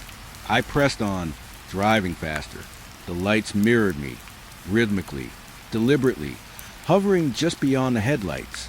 Each pulse seemed to echo through the car, through the air, through my chest. I could feel them in my bones. I could feel them in my mind. I tried to think of something else. Anything else, but the weight persisted. The rhythm persisted. I remember the first flickers at dusk, hovering above the rows of corn, pulsing in patterns that made no sense. I remembered the scarecrow, tilting its head, aware. I remembered the whispers in the rows, pressing, insistent, and I realized with a sinking clarity, this wasn't just the fields. This was me. Wherever I went, whatever I did, it remembered, and now it followed. I drove for miles, past familiar landmarks, past roads I knew like the back of my hand. But the light stayed, always just at the edge of vision. Patient, deliberate, aware. They weren't random. They weren't natural, and I couldn't escape them. I tried to reason with myself. Maybe it was a reflection. Maybe it was someone playing a trick. Maybe it was light from the houses, from the moon, from somewhere else. But deep down, I knew it wasn't. Nothing could explain the precision, the awareness, the patience. Nothing human. Nothing natural. The road stretched ahead, black and endless. The lights followed. I could feel them pressing in, not physically, but mentally, psychically, as if they were shaping the world around me, bending it, insisting I keep moving forward, keep watching, keep knowing. I remember my grandfather's stories again. Fields that remembered, things that lingered, eyes in the dark that waited patiently. I had laughed then. I didn't laugh now. I tried to turn off the road, to find safety, to put the town between me and them. But the lights didn't follow the roads. They followed me. I realized that there was no escape. Not really. They weren't chasing. They were observing. Patient, deliberate, aware, waiting for me to do something, to acknowledge them, to remember.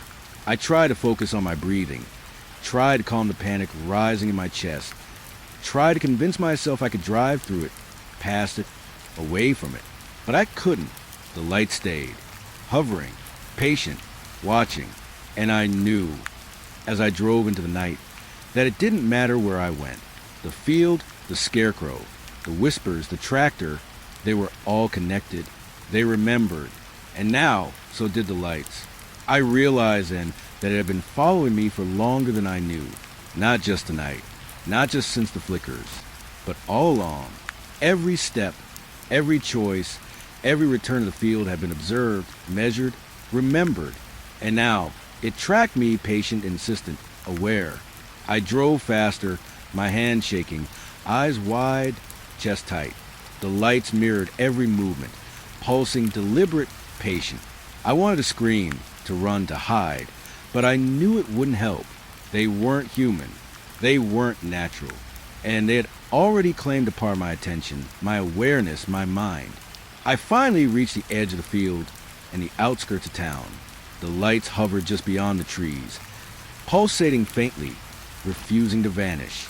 I slowed, tried to make sense of them, trying to tell myself it was over. But the presence, patient and deliberate, lingered. They were waiting, watching, following. And I understood deep in my bones, no matter where I went, they would always be there. I pulled into my driveway, heart hammering, breathing ragged, and shut off the engine. The headlights went dark. I expected relief.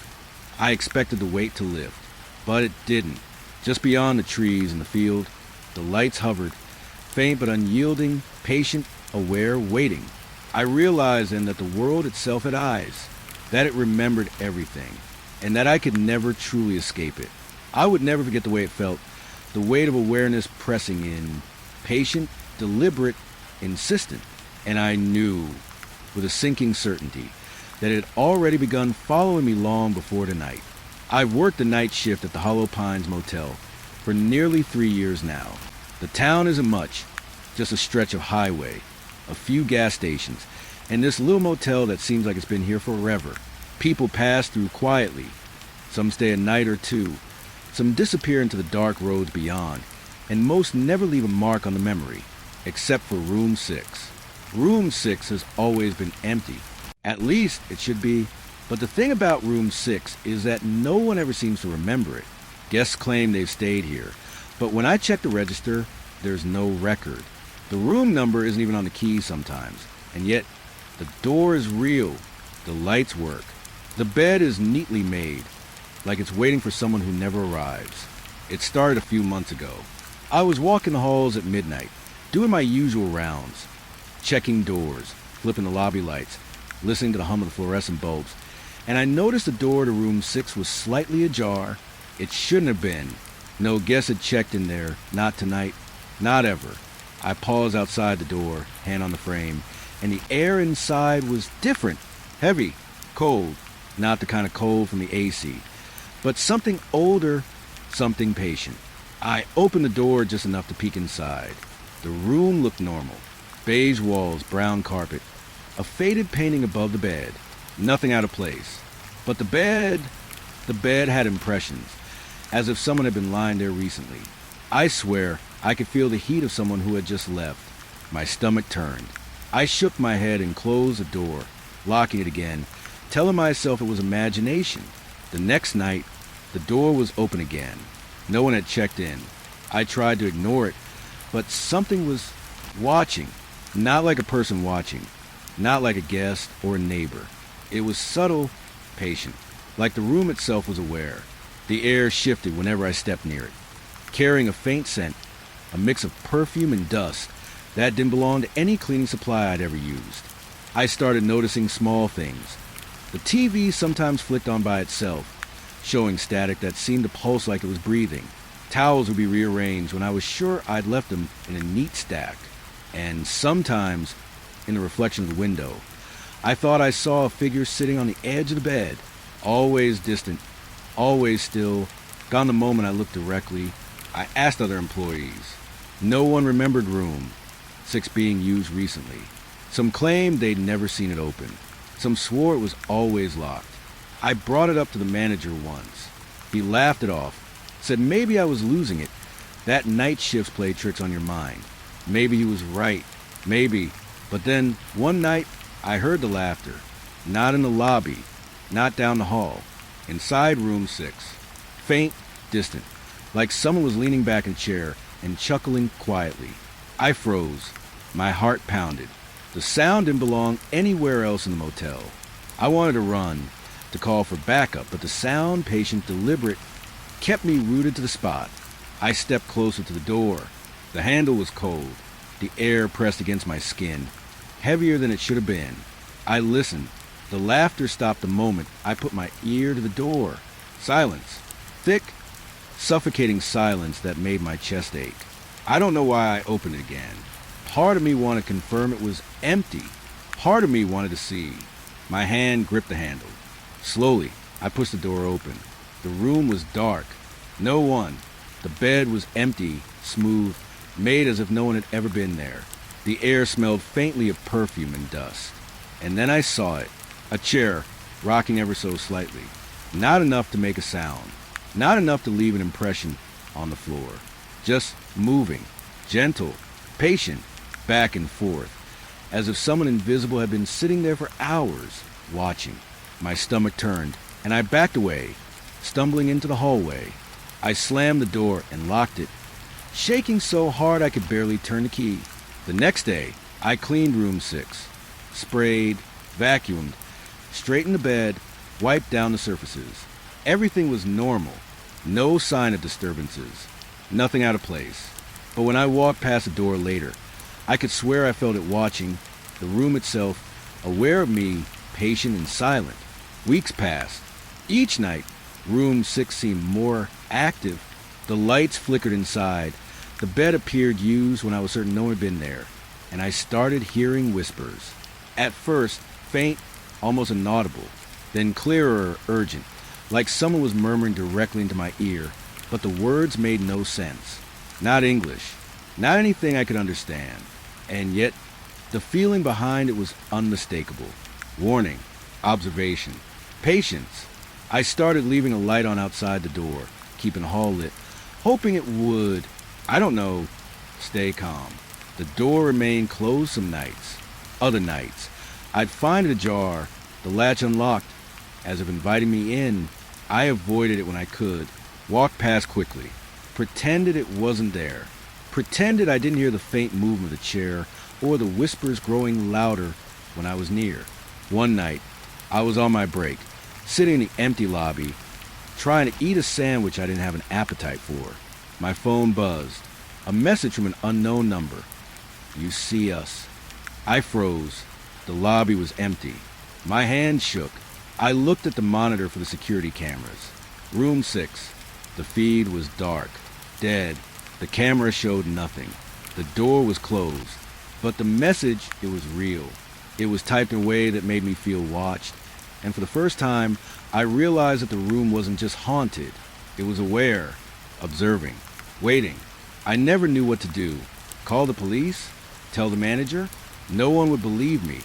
I've seen the disbelief in their eyes when I mention a room. Hollow, distant, dismissive. And maybe that's what it wants. Doubt, silence, patience, because it isn't violent. Not yet. It doesn't have to be. It simply exists watching, and that is worse. I tried ignoring it. I walked past room 6 like any other door, but the feeling followed me. Shadows shifted when I passed. Whispers brushed against my mind. One night, I swear I saw a face in the reflection of the window, pale, indistinct, watching me. I blinked and it was gone. I started keeping a log. Dates, times, events. Nothing concrete ever happened. No fingerprints, no footprints, no disturbances that could be measured, but I could feel it. Room 6 had a presence. Patient, aware, waiting for something.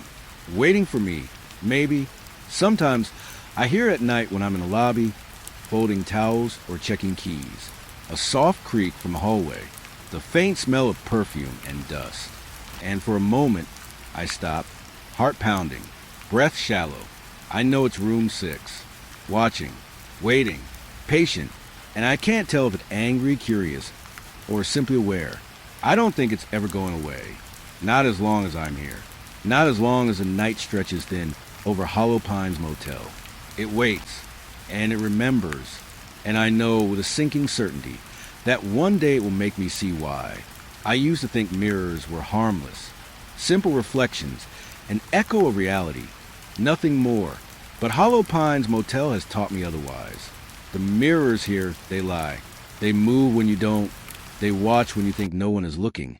And after a few nights on this shift, I started to wonder if I was losing my mind. It began subtly. The first time, I was folding sheets in the hallway. The corridor lit dimly by the flickering fluorescent bulbs. I passed a mirror near room 3, just a small rectangle. Nothing ornate, nothing notable. I glanced at it and froze. My reflection was there, yes, but it wasn't doing what I was doing. I was standing still, folded sheet in hand. The reflection, it shifted, tilted its head slightly, just enough to make me question my eyes. I blinked, looked again. My reflection had returned to its proper stance. I shook my head and tried to laugh it off, telling myself night shifts played tricks on tired minds. But the unease didn't go away. It stuck in my chest like cold stone. The next night, I noticed it more clearly. I was walking past a lobby mirror, a large one that always seemed to amplify the fluorescent hum. I stopped, brushing imaginary dust off my uniform, and caught the movement. My reflection, my own mirror body, had lifted a hand just slightly, as if reaching for something invisible. I hadn't moved a muscle. I stepped back. The mirror's surface rippled with light, the faint reflection of the hallway warping, but the hand stayed raised, waiting, patient, expectant. My stomach twisted. I could feel the cold prickle of panic along my spine. I told myself it was a trick of the light, an optical illusion, but I couldn't shake the feeling that the mirror was aware, that it had been waiting for me to notice. After that, I began noticing other things, reflections that lagged behind me, shadows in the glass that didn't belong to anything real. Once, I swear I saw my own reflection blink before I did. Another time, I passed a mirror near room 6, and for a split second, the hallway behind me was filled with something. Figures blurred, indistinct, but aware, watching. Then it vanished. I started avoiding mirrors, walking past them quickly, glancing only briefly. But the motel is full of them. In the lobby, the hallways, even in the tiny bathroom of the office where I sit alone at night. They are everywhere, and they all seem to have their own awareness. One night, I caught myself staring at the mirror in the office, a small oval above the counter.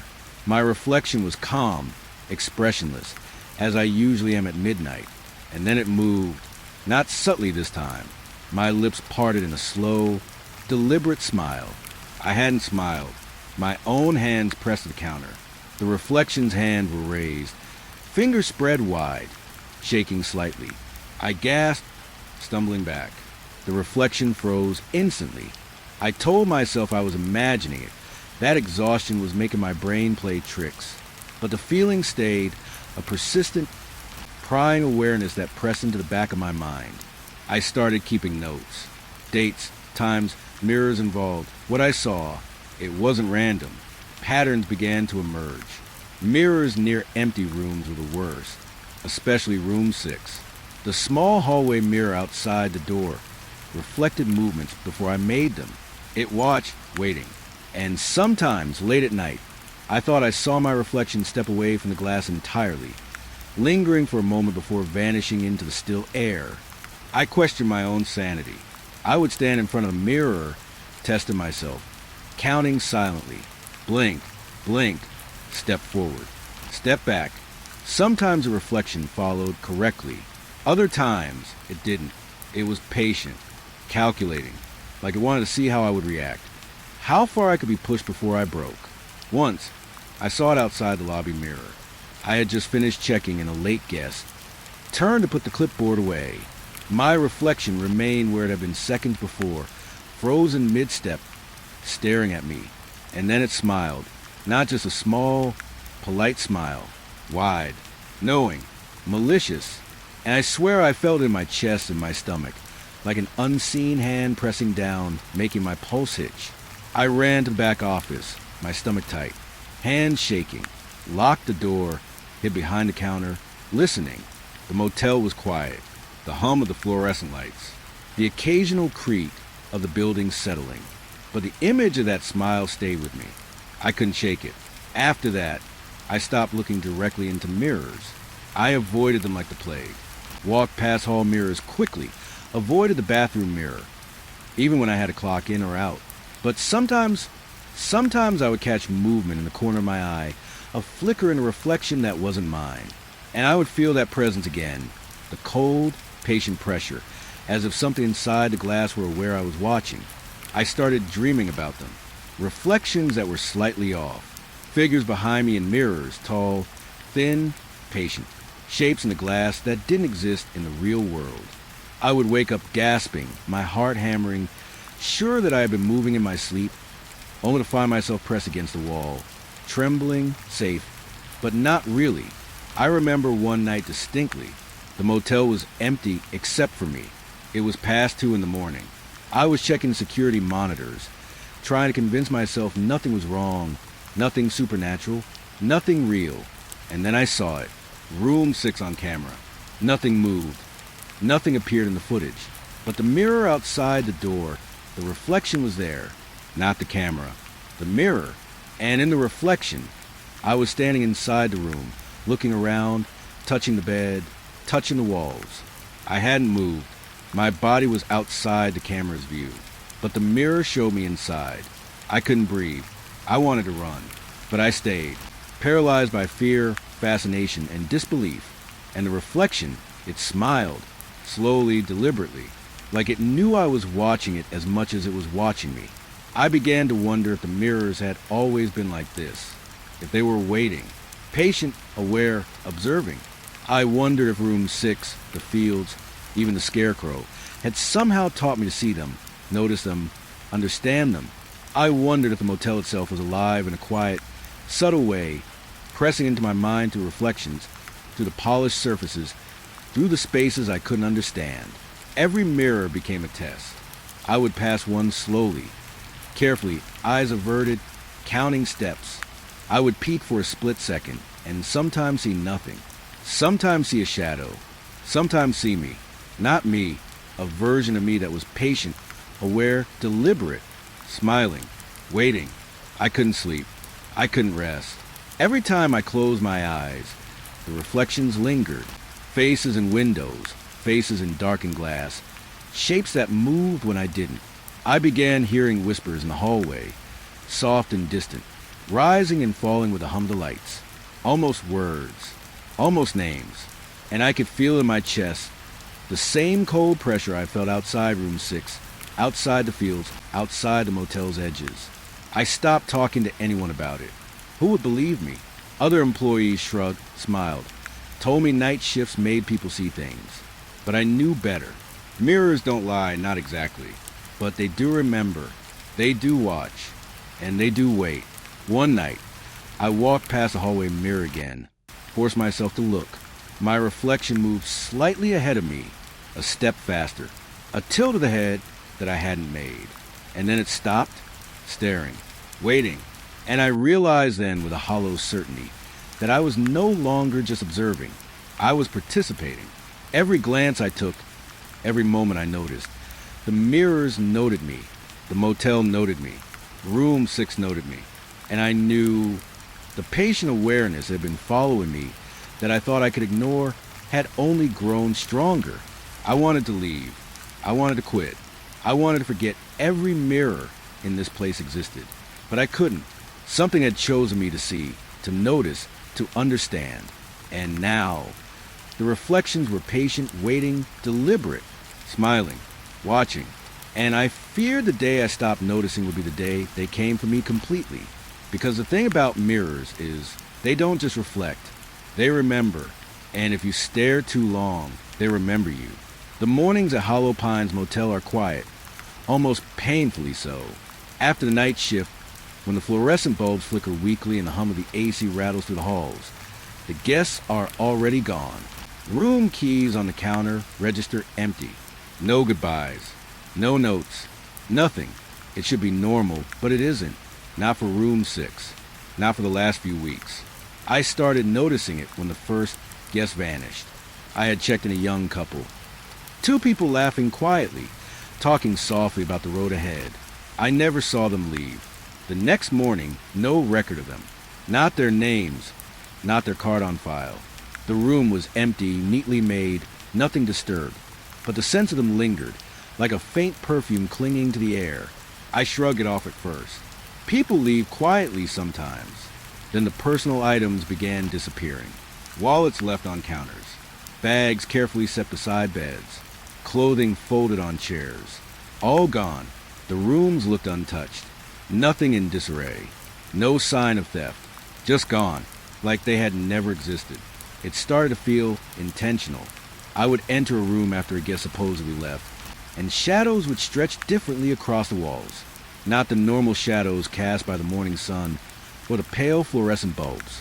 These moved slightly as if aware. Patient, deliberate watching. I glanced over my shoulder, certain someone was standing there, and nothing at all. But I could feel them, the shadows, alive, not corporeal, not tangible, but pressing, patient, following, waiting. I tried talking to someone about it. Other staff shrugged. Night shifts get to you, they said. Too much time alone. You see things. Maybe they were right. Maybe I was unraveling. But the pattern persisted. Every time a guest checked out of room 6, the room looked untouched. But their things, their presence, vanished. Their laughter, their voices, seemed to cling to hallways a moment longer, and then gone. I began documenting the disappearances, trying to make sense of it. Dates, times, descriptions. Every morning, the hallways were empty, quiet, sterile. And yet, the rooms whispered. Faint creaks, soft taps. Shadows brushing along walls as I passed. The further I walked, the more certain I became that I was never truly alone. One morning, I walked past room 4. A guest had stayed only one night. Their suitcase was gone. Their jacket hung neatly on a chair, folded as if nothing had happened. And yet, when I touched it, it felt lighter, almost insubstantial, like it was waiting to disappear completely. I spun around. Sure, I'd see someone in the hallway, someone real, and found nothing. Just shadows pooling beneath the doorways, stretching longer than they should. Room 6, of course, was the worst. I almost dreaded approaching it. The door sometimes closed itself, sometimes stayed ajar. The shadows here were thicker, darker, moving with subtle intention. I swear I could see shapes stretch across the walls, almost human, but wrong in proportion, patient and deliberate. I avoided looking at the corners. I avoided standing still. But the room had a way of pulling my attention, of making me watch, making me notice the small, impossible details. I began feeling eyes on me in the mornings, even when no one else was around. I glanced down the hallway, see only empty doors, and still feel it. The weight of awareness, pressing against me like the air itself had grown heavier. Sometimes, my own reflection in the lobby mirror looked wrong. Tired, yes, but there were times it looked patient, deliberate, waiting, and it wasn't me, not entirely. I started leaving doors open when I could, trying to let light spill into the hallways, hoping it would keep the shadows calm. Sometimes it helped. Sometimes it didn't. The shadows would pool in corners anyway, stretching just slightly beyond their natural range, brushing against the edges of carpets, leaning toward me like they were testing patience. The most unnerving moment came one morning when I entered room 6 after supposed checkout.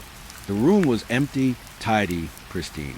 The bed made, the curtains drawn neatly to the side, but in the middle of the floor, a single shoe, not old, not dusty, just placed there, facing the door.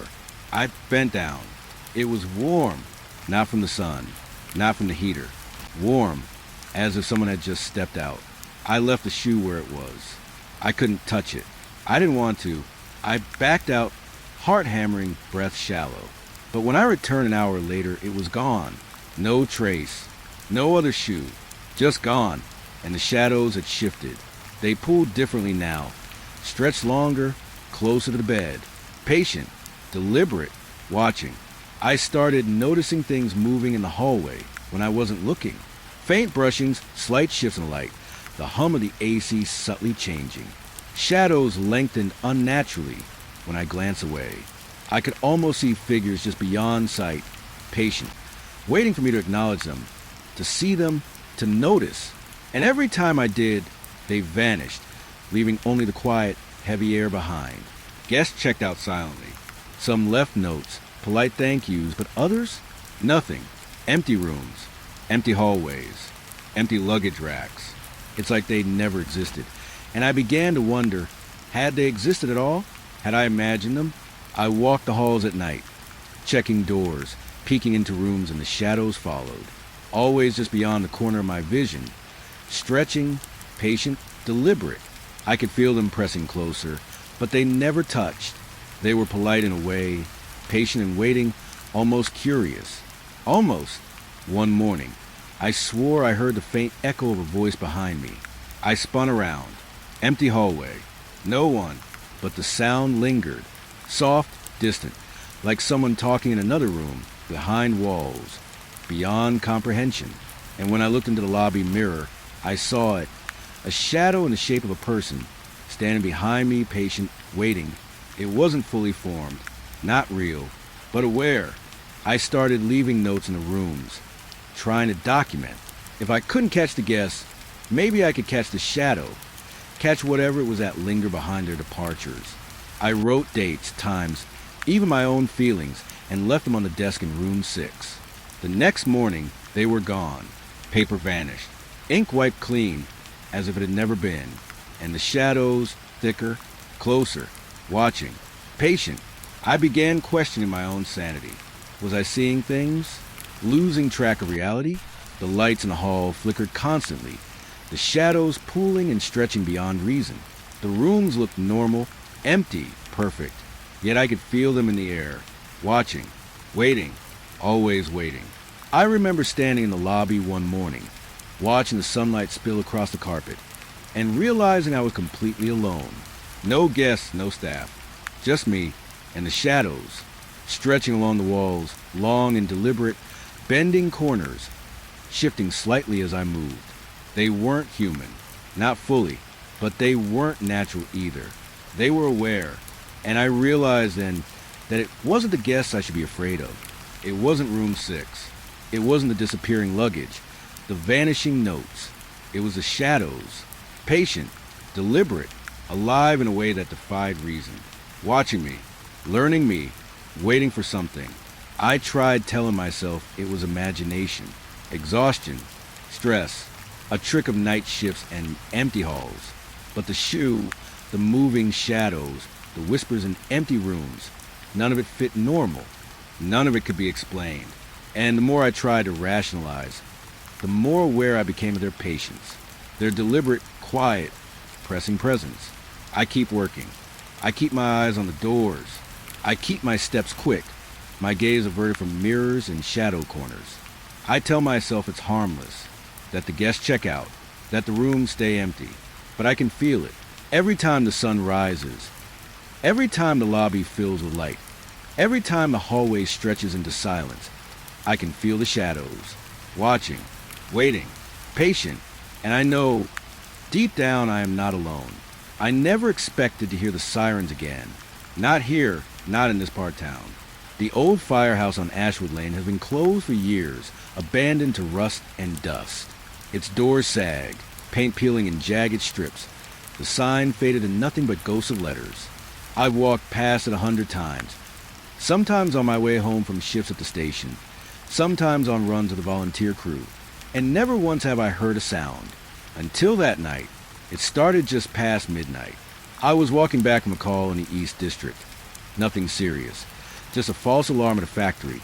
And the streets were empty, save for the occasional stray dog or the hiss of tires on wet pavement. That's when I heard it. Faint, distant, but unmistakable. A siren, long, keening, wailing up and down in pitch like a voice crying out across the dark. I stopped. The hairs on my neck prickled.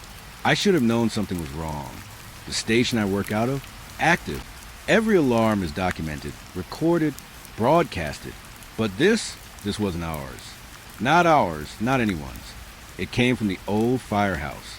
I told myself it was impossible. The building's been decommissioned for more than a decade. No power, no equipment, just wood and rust and memories. But the sound was real. It rose and fell like a living thing, a voice with intention. I swear I could feel it vibrating in my chest, pressing against my ribs like some invisible hand. I took a step closer. The asphalt was slick from rain earlier in the evening, water pooling in small, dark mirrors along the curb. The sound grew louder, stronger, urgent, and I realized I could almost follow it, like a thread leading me to the door. And I did. The firehouse loomed like a hollow tooth against the night sky. Its windows were dark, broken in places, streaked with years of rain and neglect. The doors sagged slightly, warped from weather, but in the faint orange glow of a distant streetlight, I thought I saw movement inside. Or maybe it was my reflection in the glass. I couldn't tell. The siren pulsed again, long, sharp, a tone that seemed to scrape the edges of the world. Just for me, I raised a hand instinctively, trying to trace its origin. Nothing moved. Nothing was there. Yet the sound persisted, vibrating, pressing, demanding attention. I remember the stories older firefighters used to tell about old stations, long closed, still humming with energy, still echoing alarms long after trucks were gone. I had laughed at those stories. Ghost tales for late-night coffee breaks. Now, laughing seemed impossible. I circled the building, trying to locate the source. Every side door, every broken window was silent.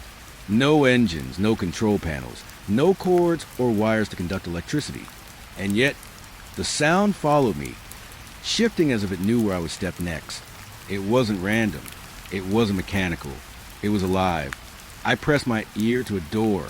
The sound stopped abruptly, replaced by silence that was somehow heavier, thicker than the air should have allowed. My breath fogged in the cold night.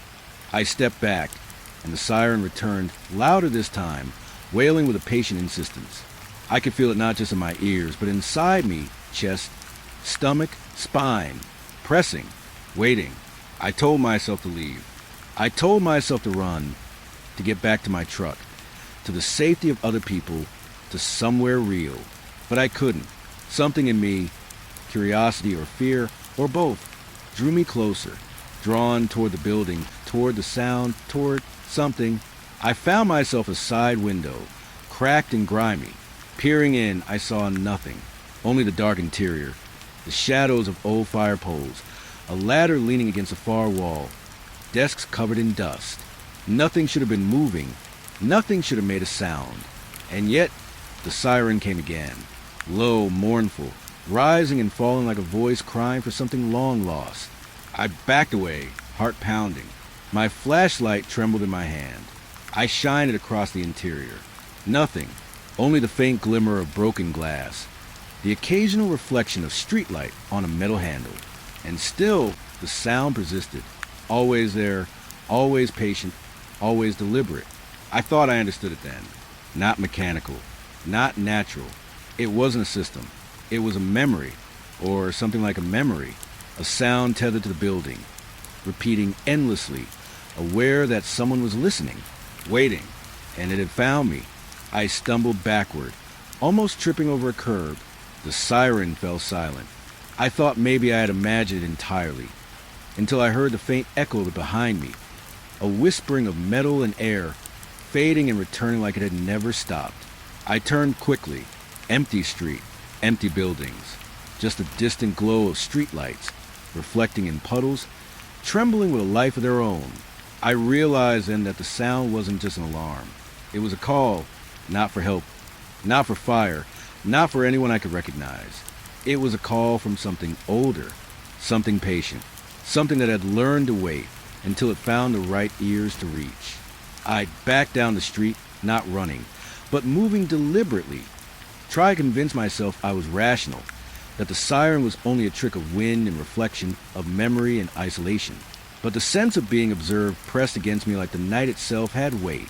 The street seemed narrower, the shadows longer, the light thinner, as if the world itself were holding its breath. Every step I took away from the firehouse, the memory of the sound lingered. Not the echo, not a fading note, but a presence. It pressed in my mind, patient, deliberate, waiting for me to hear it again, or to turn around, or to acknowledge it fully. I remember my first night as a volunteer, rushing down streets at 2 a.m, engines roaring, lights cutting the dark. That adrenaline, that certainty. This was different. This was patient, slow, creeping. It didn't rush. It waited, and I couldn't shake the feeling that it was learning me, memorizing my reactions, tracing my steps. When I finally reached my truck, hands shaking, breath ragged, I told myself to leave, to forget it, to bury the memory. I started the engine, headlights cutting through the dark, tires humming over wet asphalt. I tried to convince myself it was over, but then, as I looked in the rear-view mirror, faint and distant, I saw it, a light in the old firehouse window. Faint, flickering, almost like a reflection, but it pulsed with the same rhythm as the siren had. Patient, deliberate, waiting. I drove away. I passed the old building dozens of times after that night, always in daylight, always with others around. Nothing happened. No sound, no light, no movement. And yet, the memory of it lingered, pressing the edges of my mind, making me second-guess every creak, every hum, every distant echo in the night. The sirens haven't returned, at least not in a literal sense. But I hear them sometimes, faintly, in the hum of the AC, in the vibration of the engine, in the subtle echo of my own heartbeat, always just beneath reality, patient, deliberate, waiting. And I know, somewhere in that old firehouse, something waits too, watching, listening, remembering. I've been a volunteer firefighter for years.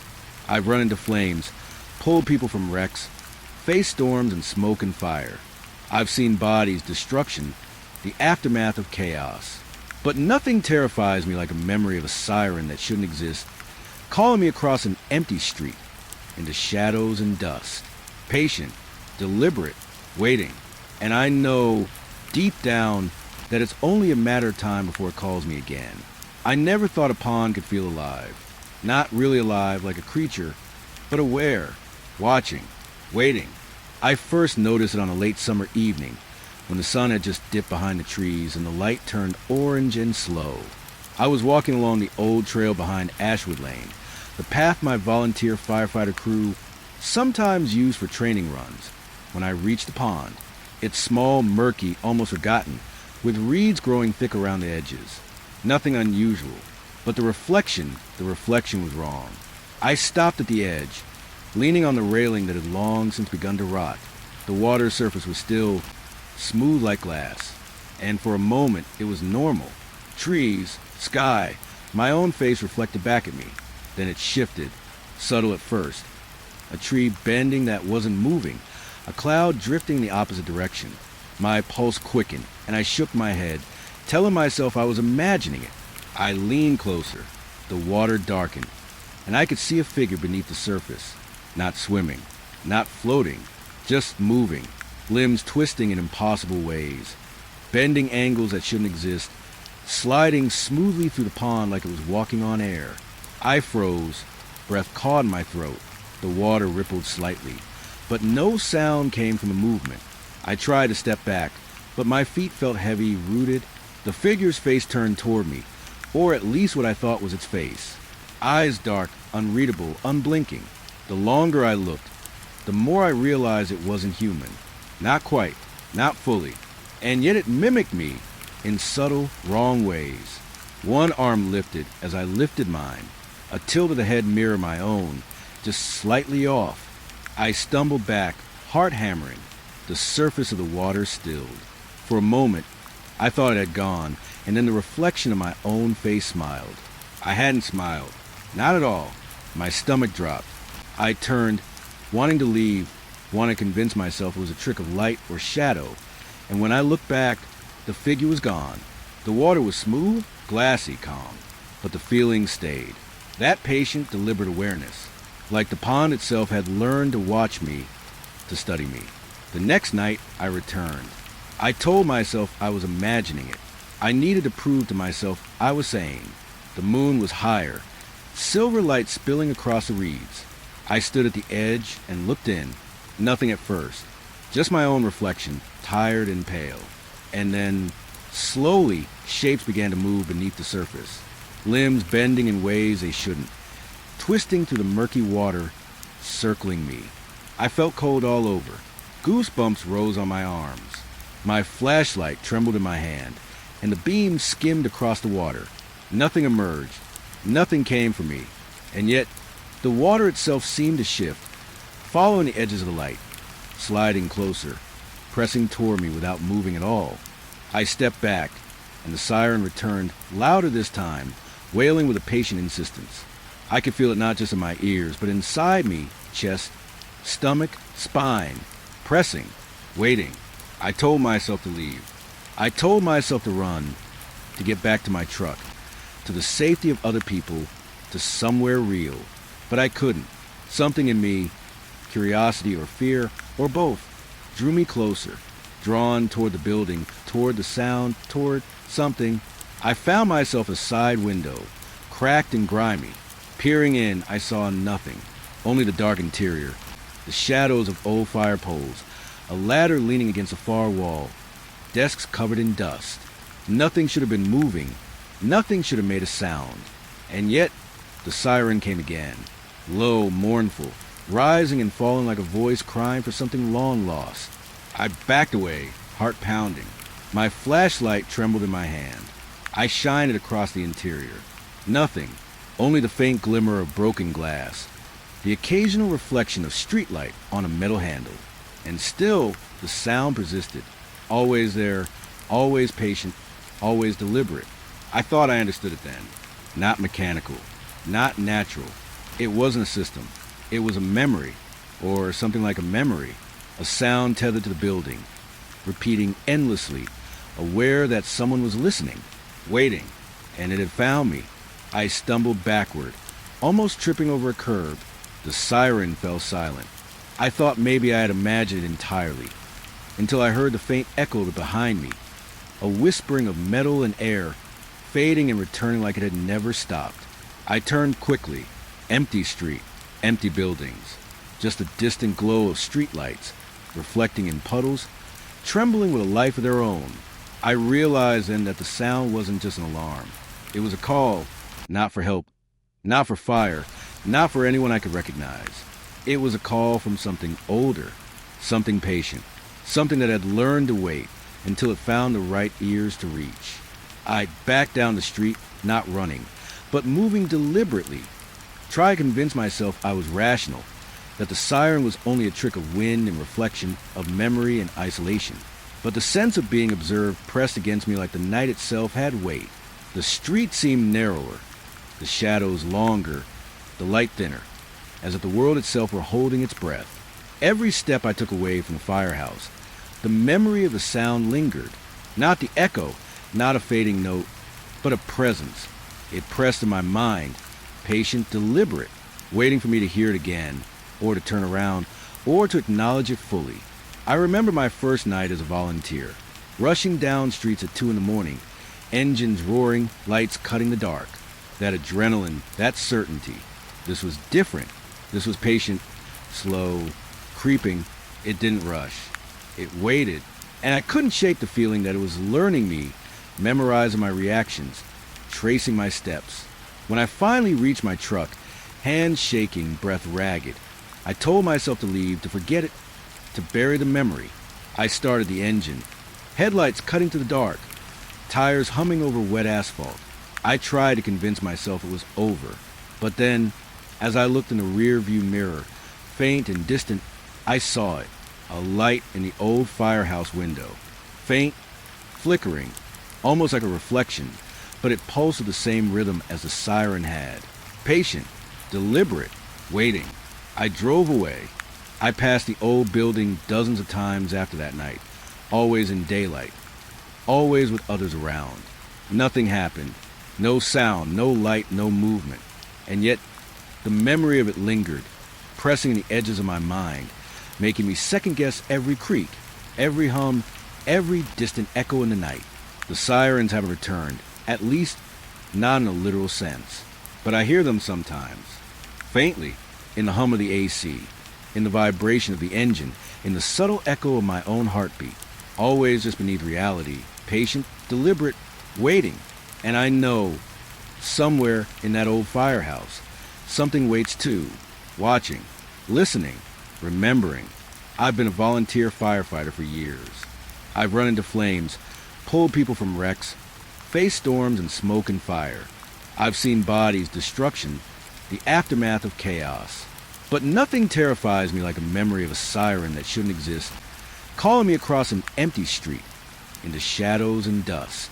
Patient, deliberate, waiting. And I know, deep down, that it's only a matter of time before it calls me again. I never thought a pond could feel alive. Not really alive like a creature, but aware, watching, waiting. I first noticed it on a late summer evening, when the sun had just dipped behind the trees and the light turned orange and slow. I was walking along the old trail behind Ashwood Lane, the path my volunteer firefighter crew sometimes used for training runs, when I reached the pond. It's small, murky, almost forgotten, with reeds growing thick around the edges. Nothing unusual, but the reflection was wrong. I stopped at the edge, leaning on the railing that had long since begun to rot. The water surface was still smooth like glass, and for a moment it was normal. Trees, sky, my own face reflected back at me. Then it shifted, subtle at first. A tree bending that wasn't moving, a cloud drifting in the opposite direction. My pulse quickened, and I shook my head, telling myself I was imagining it. I leaned closer. The water darkened, and I could see a figure beneath the surface, not swimming, not floating, just moving, limbs twisting in impossible ways, bending angles that shouldn't exist, sliding smoothly through the pond like it was walking on air. I froze, breath caught in my throat. The water rippled slightly, but no sound came from the movement. I tried to step back, but my feet felt heavy, rooted. The figure's face turned toward me, or at least what I thought was its face. Eyes dark, unreadable, unblinking. The longer I looked, the more I realized it wasn't human. Not quite, not fully. And yet it mimicked me in subtle, wrong ways. One arm lifted as I lifted mine, a tilt of the head mirror my own, just slightly off. I stumbled back, heart hammering. The surface of the water stilled. For a moment, I thought it had gone, and then the reflection of my own face smiled. I hadn't smiled. Not at all. My stomach dropped. I turned, wanting to leave, wanting to convince myself it was a trick of light or shadow. And when I looked back, the figure was gone. The water was smooth, glassy, calm, but the feeling stayed. That patient, deliberate awareness, like the pond itself had learned to watch me, to study me. The next night, I returned. I told myself I was imagining it. I needed to prove to myself I was sane. The moon was higher, silver light spilling across the reeds. I stood at the edge and looked in. Nothing at first, just my own reflection, tired and pale. And then, slowly, shapes began to move beneath the surface, limbs bending in ways they shouldn't, twisting through the murky water, circling me. I felt cold all over. Goosebumps rose on my arms. My flashlight trembled in my hand, and the beam skimmed across the water. Nothing emerged. Nothing came for me.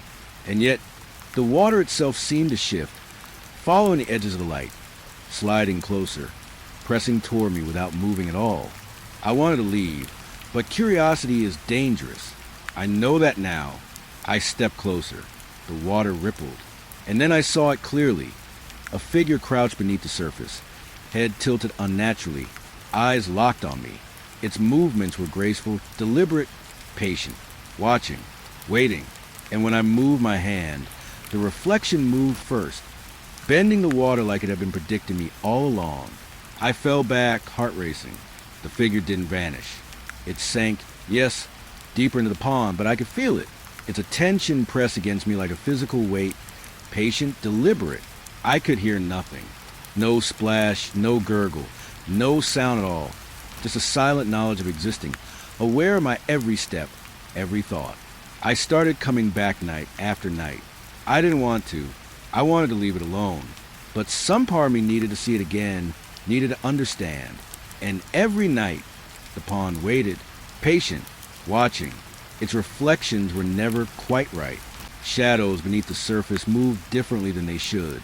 Limbs twisted impossibly. Figures crouched, rose, sank without ever touching the water's surface, as if they didn't belong in this world. One night, I swore I saw more than one.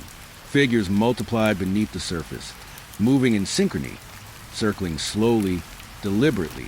I stepped back, the railing scraped under my hands. And the moment I looked directly, they vanished. Just water, just my reflection. But I could feel the weight, always the weight, always waiting. I began noticing small changes during the day. Reeds shifted subtly. Water seemed darker, almost bruised. I tried to tell myself it was memory playing tricks, the mind filling in gaps. But every night when I returned, it reminded me the reflections were wrong. Limbs bent wrong, faces unrecognizable, and yet familiar, mimicking me, testing me, watching me. I stopped telling anyone.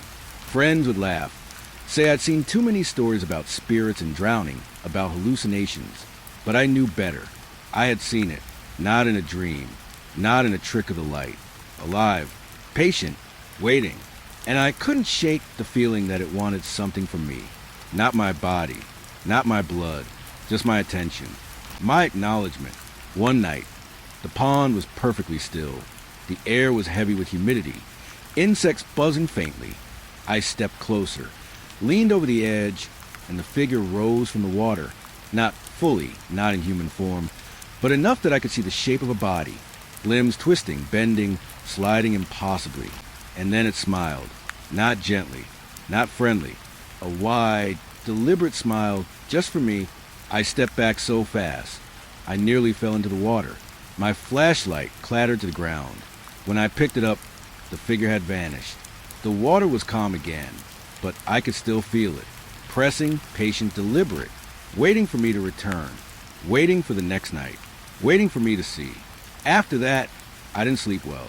Dreams of the pond haunted me, shapes twisting, dark eyes watching, limbs bending unnaturally, reflections that weren't me moving first, always first. I'd wake, soaked with sweat, and for a moment think I could hear the faint ripple of water, even in the middle of my bedroom. I started walking the pond at dusk now, not day, not full dark. The shadows around the water seemed to shift, anticipating me, guiding me. Limbs and shapes beneath the surface twist in rhythm with my steps. And I know they are learning me. Every heartbeat, every hesitation, every glance. Patient, deliberate, waiting. I can't stop going back. I tell myself it's curiosity, it's understanding, but I know the truth. Something beneath the water has marked me, something aware, and it knows I notice. Last night, I leaned over the edge again. The moonlight reflected perfectly across the water, and I saw it. One figure, crouched just below the surface, staring at me, limbs bent, twisted, eyes deep black, and I smiled slowly, not because I was brave, not because I was relieved, but because I realized I was caught. Patient, deliberate, waiting. I couldn't leave. I can't leave. And the pond knows. Every night, it waits, watching, twisting beneath the surface. patient, deliberate, waiting. And I know one day it will rise fully, and I'll have no choice but to see. I first noticed the footprints on a morning thick with fog. The farm was silent except for the low hum of cicadas, and the air smelled damp, rich with mud and rotting leaves. I had come out early, boots sinking slightly into the soft earth, to check on the barn.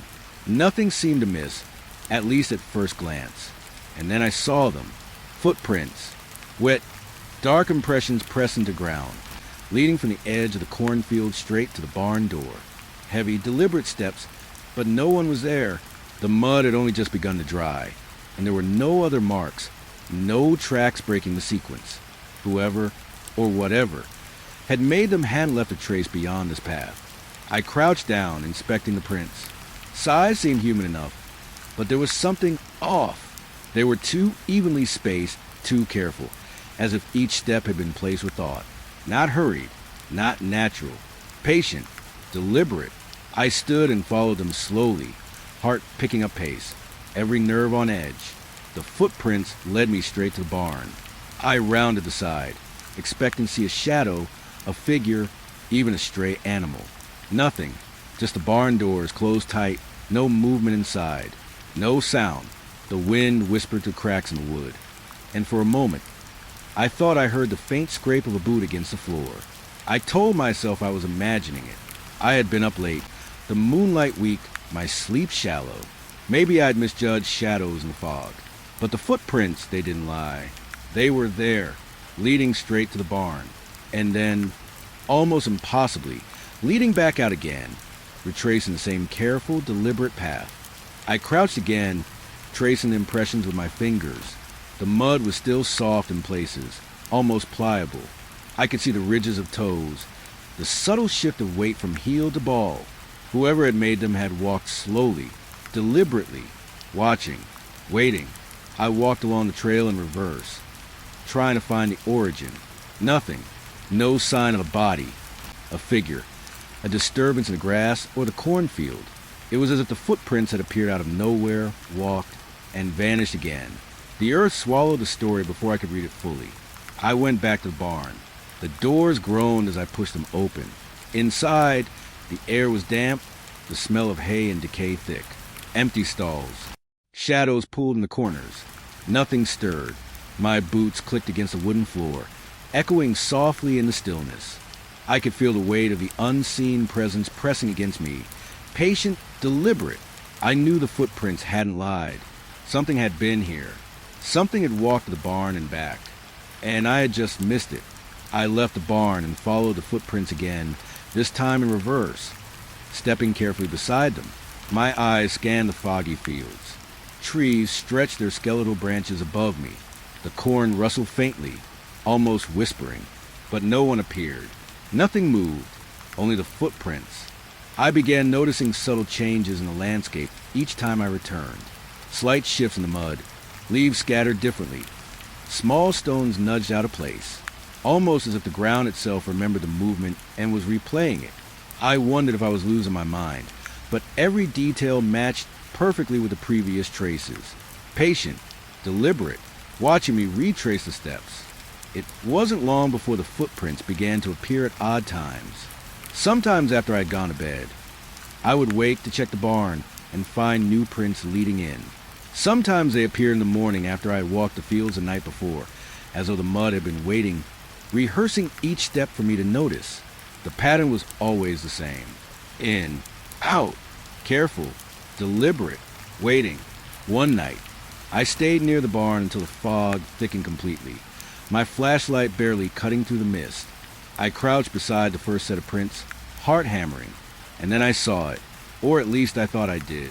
A faint shadow, just beyond the reach of my light, moving slowly across the edge of the cornfield. Not fast, not running, just gliding, deliberate, patient. I froze, holding my breath, willing it to show itself fully.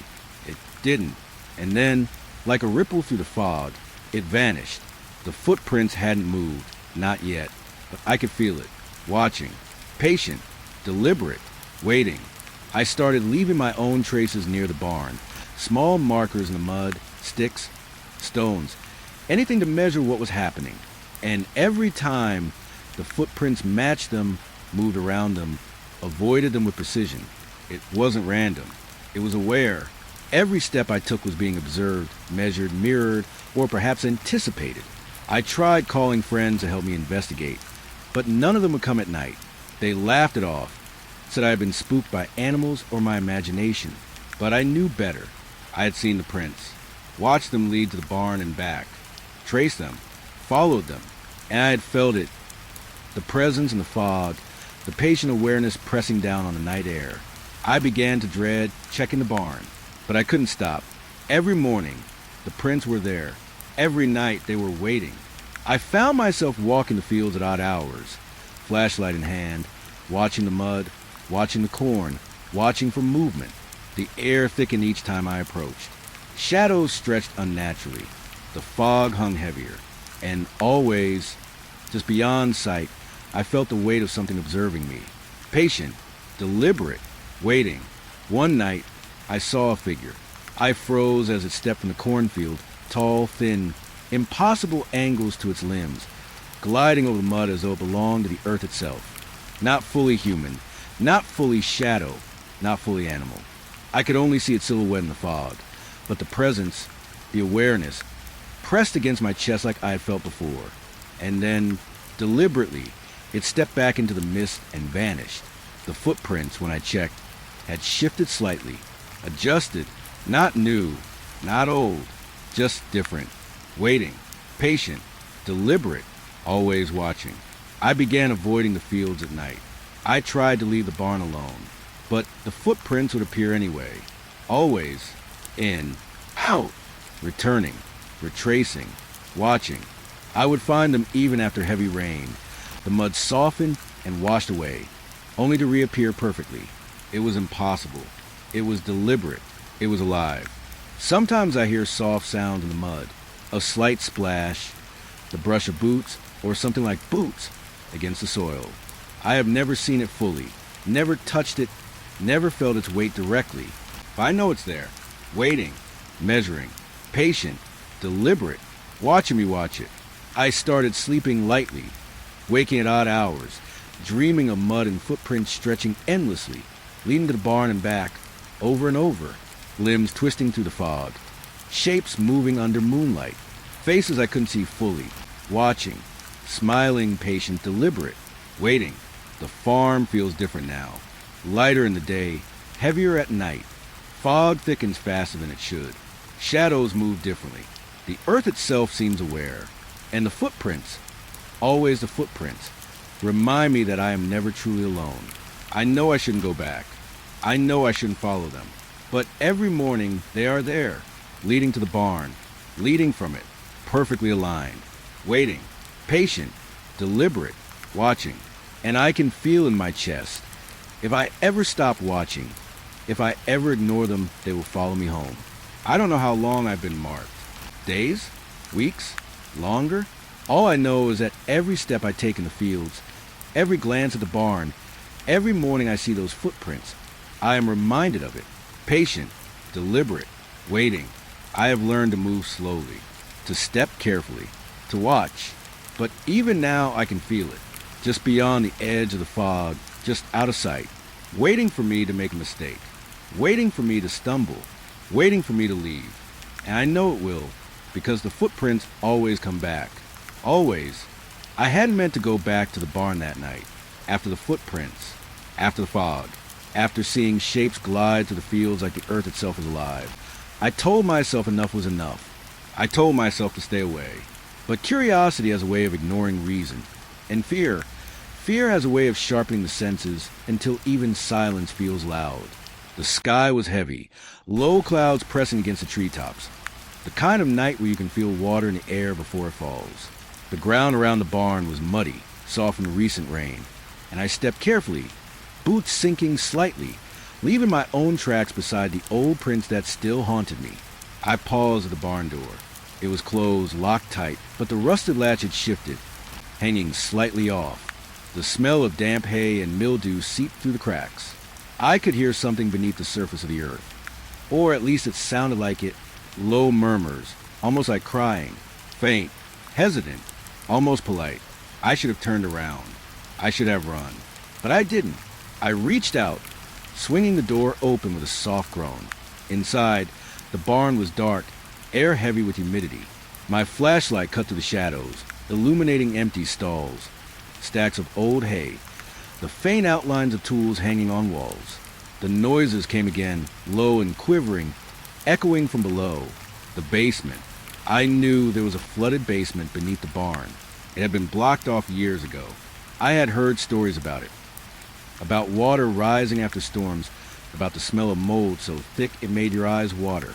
But this was different. The sound wasn't just water. It was voices, whispers, soft cries, patient, deliberate, waiting. I crept forward, each step heavy with mud and hesitation. My hand found the old trapdoor. It was slick with rain and rot.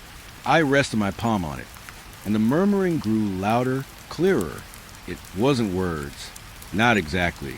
It was voices trying to form words, struggling, desperate, pleading, the kind of sound that burrows into your chest and doesn't leave. I took a deep breath. I had to know. I had to see. The trapdoor creaked under my weight as I lifted it, revealing the stairs leading down. Water pooled at the edges, reflecting the beam of my flashlight like broken glass. The smell hit me first, wet earth, decay, something older, something waiting. I stepped carefully onto the stairs. The water reached my ankles, cold and thick, soaking through my boots. The murmurs grew louder, rising from the depths. They were close now, intimate, almost brushing my ears. Soft, wet cries, whispers that seemed to echo my own thoughts, repeating them, mocking them. I paused halfway down. The light from above barely reached the bottom, but I could see shapes shifting under the water. Not fish, not debris, something moving with intent. Limbs bending in ways they shouldn't, twisting beneath the surface, slow, patient, deliberate, watching, waiting. I told myself it was the water, my reflection, shadows, anything to make it rational. But I knew better. I had felt it before, the awareness, the patient, deliberate presence. And now it was here, beneath me in the water, learning me, measuring me, waiting. I stepped closer to the bottom. The cries sharpened. One figure emerged slightly from the water, bending impossibly, a face pale and twisted, eyes empty but aware. It mimicked me, my stance, my hesitance. I froze, every nerve screaming. It wasn't human, not fully, but it knew me, knew what I feared. I stumbled back, boot hitting the edge of a stair, water splashing, echoing in the basement. The sound of the murmuring intensified, surrounding me, pressing against my chest. My own heartbeat seemed loud, mingling with the cries beneath the surface. I realized then that I hadn't come here to explore. I had come here to be observed, to be studied, to be measured. Every step I took, every breath, every glance, patient, deliberate, waiting. I backed up the stairs, water lapping against my calves. The murmurs followed, softening but persistent. I wanted to close the trapdoor, to slam it shut, to leave the barn and pretend it hadn't happened. But the sounds didn't stop. They seeped through the wood, into the air, into me. I leaned against the doorframe, flashlight shaking in my hand. Shapes moved beneath the water, twisting, gliding, mimicking my movements from below. The cries softened into whispers again, almost human, almost understandable, almost familiar, but not fully. Patient, deliberate, waiting. I thought of the footprints, how they always led the barn, always out, always retracing. The barn was a center, a place where the earth and water remembered steps, where shadows and reflections learned me, where the whispers gathered, patient, deliberate, waiting. I left the trapdoor slightly ajar when I went back outside. My boots squelched in the mud as I moved away. The fog had thickened, curling around the barn like fingers, and then I heard it again, just faintly, a soft call from below. Not angry, not frantic, but insistent, patient, deliberate, waiting. I tried to sleep that night. Dreams of water and whispers haunted me, limbs twisting beneath surfaces, faces pale and knowing, soft cries echoing in the dark. I woke often, gasping, certain I could hear the soft patter of movement outside my window. The barn was miles away. I knew that, but the whispers had followed me, patient, deliberate, waiting. The next day I returned. I couldn't help myself. Not really. The fog hung heavy again low in the fields. The mud squelched under my boots. The barn loomed, silent but aware. The trapdoor creaked slightly under its own weight. And beneath, the water whispered, soft, wet, patient, deliberate, waiting. I stepped forward. My flashlight cut through the gloom. Shapes moved beneath the water. Limbs bending, twisting, flowing. Not fish, not animals, not human. Patient, deliberate, waiting. I could feel them studying me, following my steps, mirroring me, anticipating me. I thought of all the nights I had walked the fields, all the foggy mornings, all the footprints. They led here. They always lead here. The earth, the water, the shadows, they remember. They wait. And now, I am part of their memory. Patient, deliberate, waiting. I wanted to leave. I wanted to run. But I knew the barn wouldn't let me. Not fully. Not while the water moved, while the whispers gathered, while the shadows pressed against the corners of the world. I could not escape the observation, could not escape the patient, deliberate weight of being watched. I retreated slowly, keeping my eyes fixed on the doorway, on the shapes beneath the water. Every step was measured, every movement deliberate.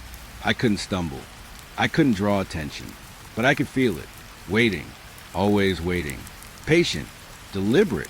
The whispers followed me out into the foggy night. I could hear them faintly as I walked back toward the house. Faint cries, wet and patient.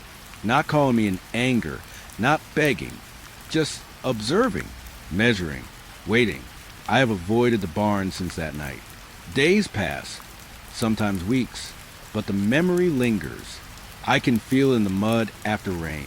I can feel it in the water pooled along the fields, in mirrors, in reflections, in shadows that linger just a moment too long. The whispers follow, patient, deliberate, waiting. I tell myself not to go back, not to listen, not to follow, but the sound haunts me.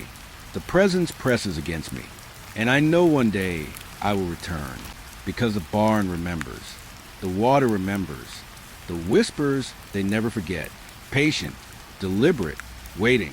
And when I go back, I know they will be there, watching, learning, waiting, and I won't be alone.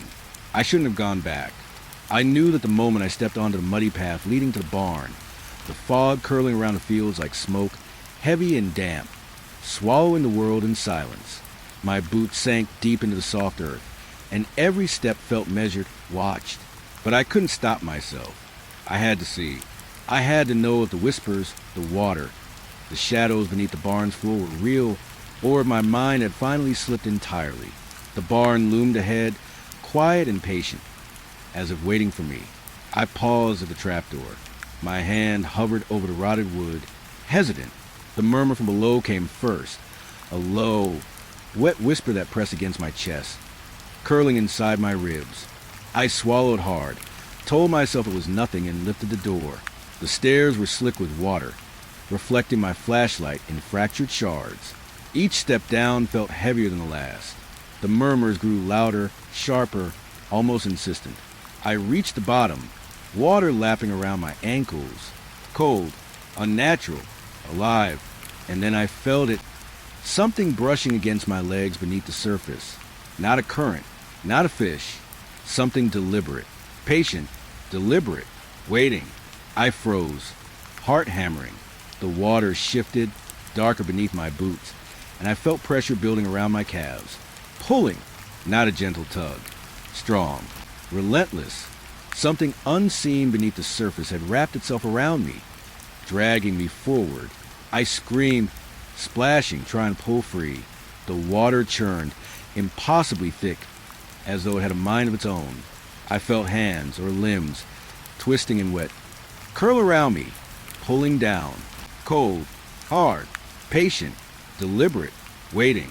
I kicked violently, feeling the barn floor scrape against my boots. At the last moment, managed to lunge upward hands grasping the edge of the trapdoor.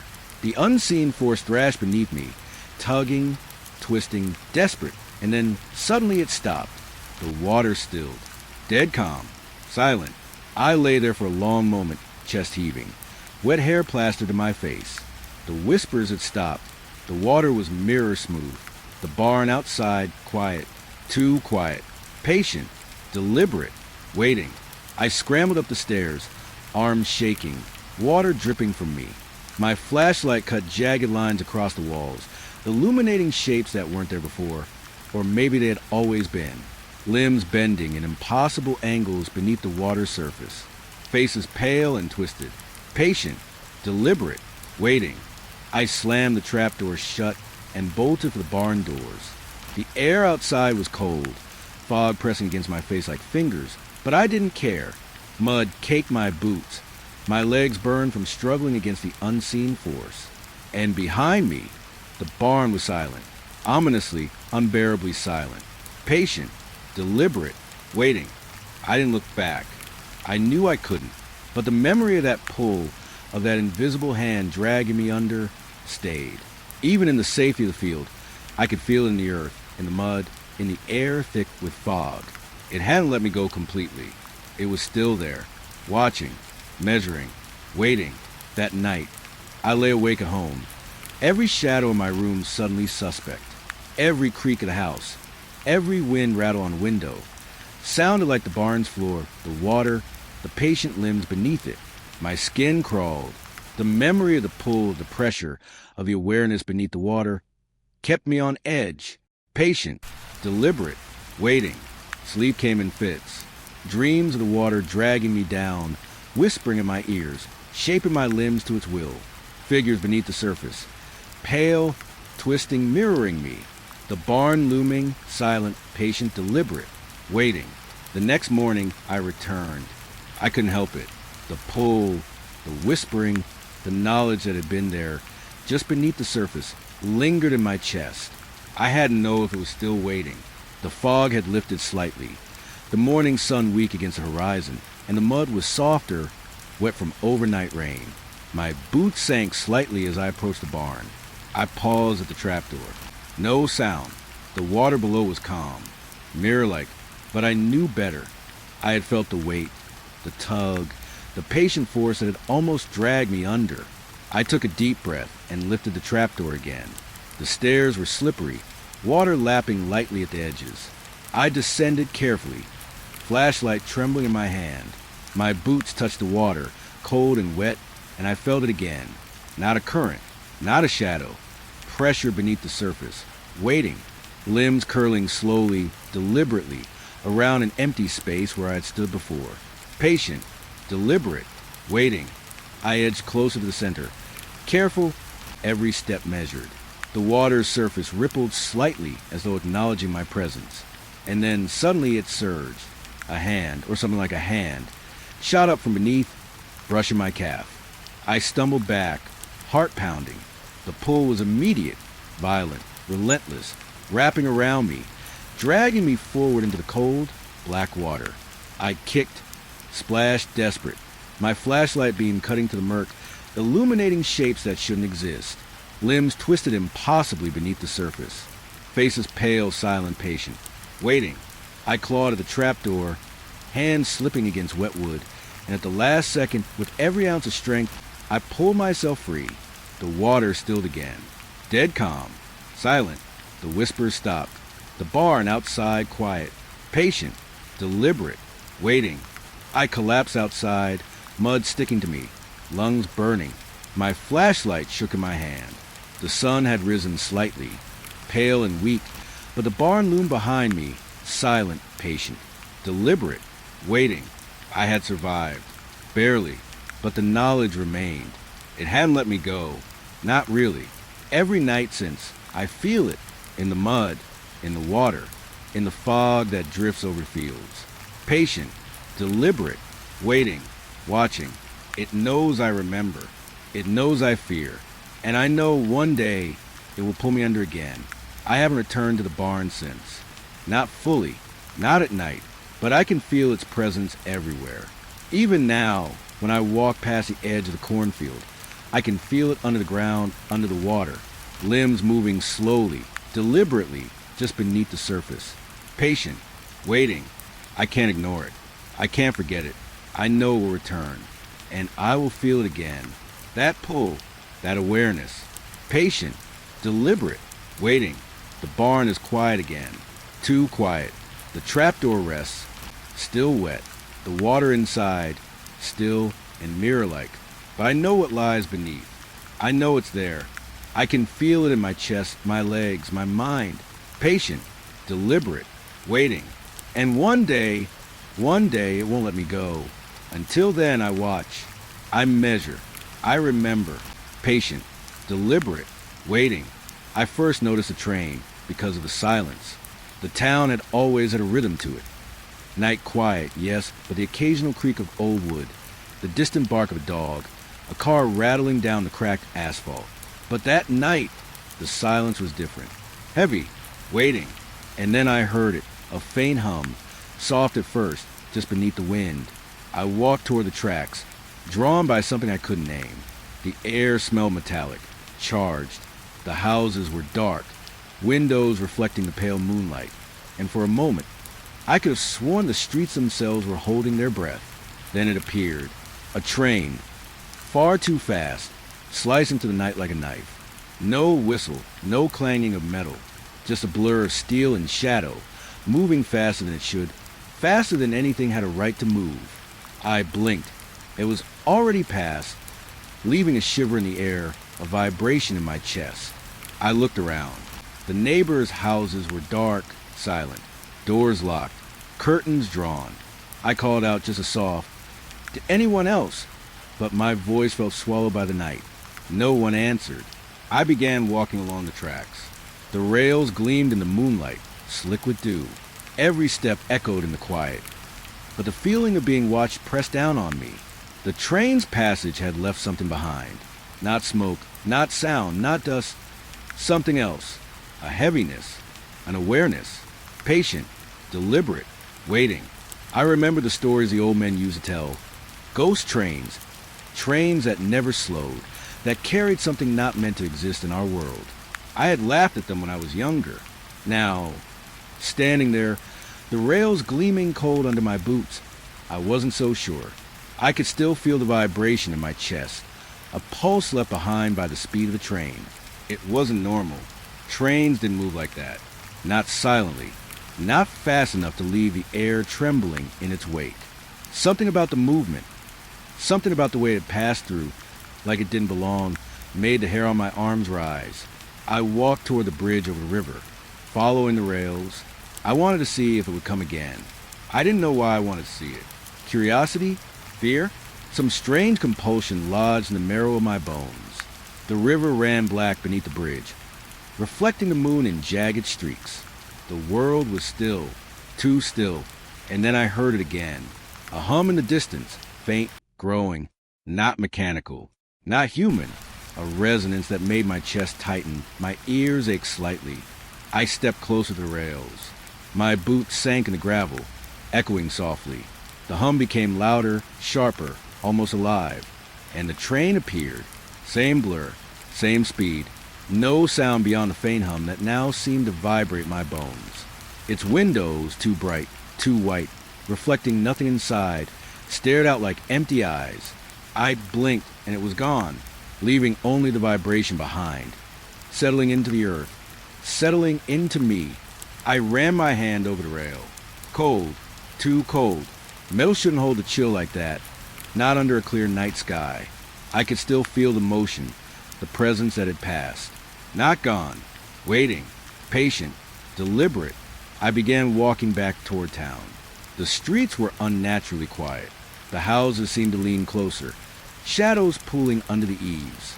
Every window reflected the faint light of the moon, and I thought I saw shapes, figures just behind the glass, still watching. I turned a corner, and the street lamp flickered. The quiet pressed against me, heavier this time, as if the absence of sound itself was alive. I stopped near the old diner, now closed and dark, its neon sign buzzing faintly like a dying insect. The vibration returned. subtle beneath my feet. My stomach nodded. The train, or whatever it was, had passed again, or had never left. I couldn't tell. The feeling pressed against my chest. Patient, deliberate, waiting. I tried to tell myself it was my imagination. A trick of the wind, the empty streets, the lingering shadows. But the memory of the rails, of the blurred steel, of the brightness in the windows that reflected nothing, it didn't make sense. Nothing did. And when I looked back down the tracks, I could swear the rails shimmered faintly, as though the air around them had been warped, stretched by the passage of something unnatural. That night, I didn't sleep. Every time I closed my eyes, I saw the train again. Blurred, too fast, too silent, too bright. It passed over the town like a ghost, like a predator, leaving only awareness behind. Patient, deliberate, waiting. Neighbors whispered about it the next day, but no one had seen it clearly. Just fleeting glimpses, vibrations felt in the chest. Strange shadows reflected in windows. I tried to speak with them, to compare notes, but each person remembered it differently. Some said it had been a normal freight train. Some swore it had never existed. I didn't know what was real anymore. I only knew what I had felt. I walked the tracks that day, boots crunching gravel, sunlight doing little to ease the weight in the air. The rails were silent now, empty, but the memory lingered in the metal, in the ground, in me. I could feel it under my feet, patient, deliberate, waiting. At night, I would check the horizon, listening for the hum, watching for the blur, expecting it to appear. Sometimes I thought I heard the faintest vibration in my chest, even in the quiet of my room. Shadows along the walls seemed longer, darker. I started leaving windows slightly cracked, doors unlocked, feeling as if it wanted to pass through the town again. I couldn't stop thinking about it.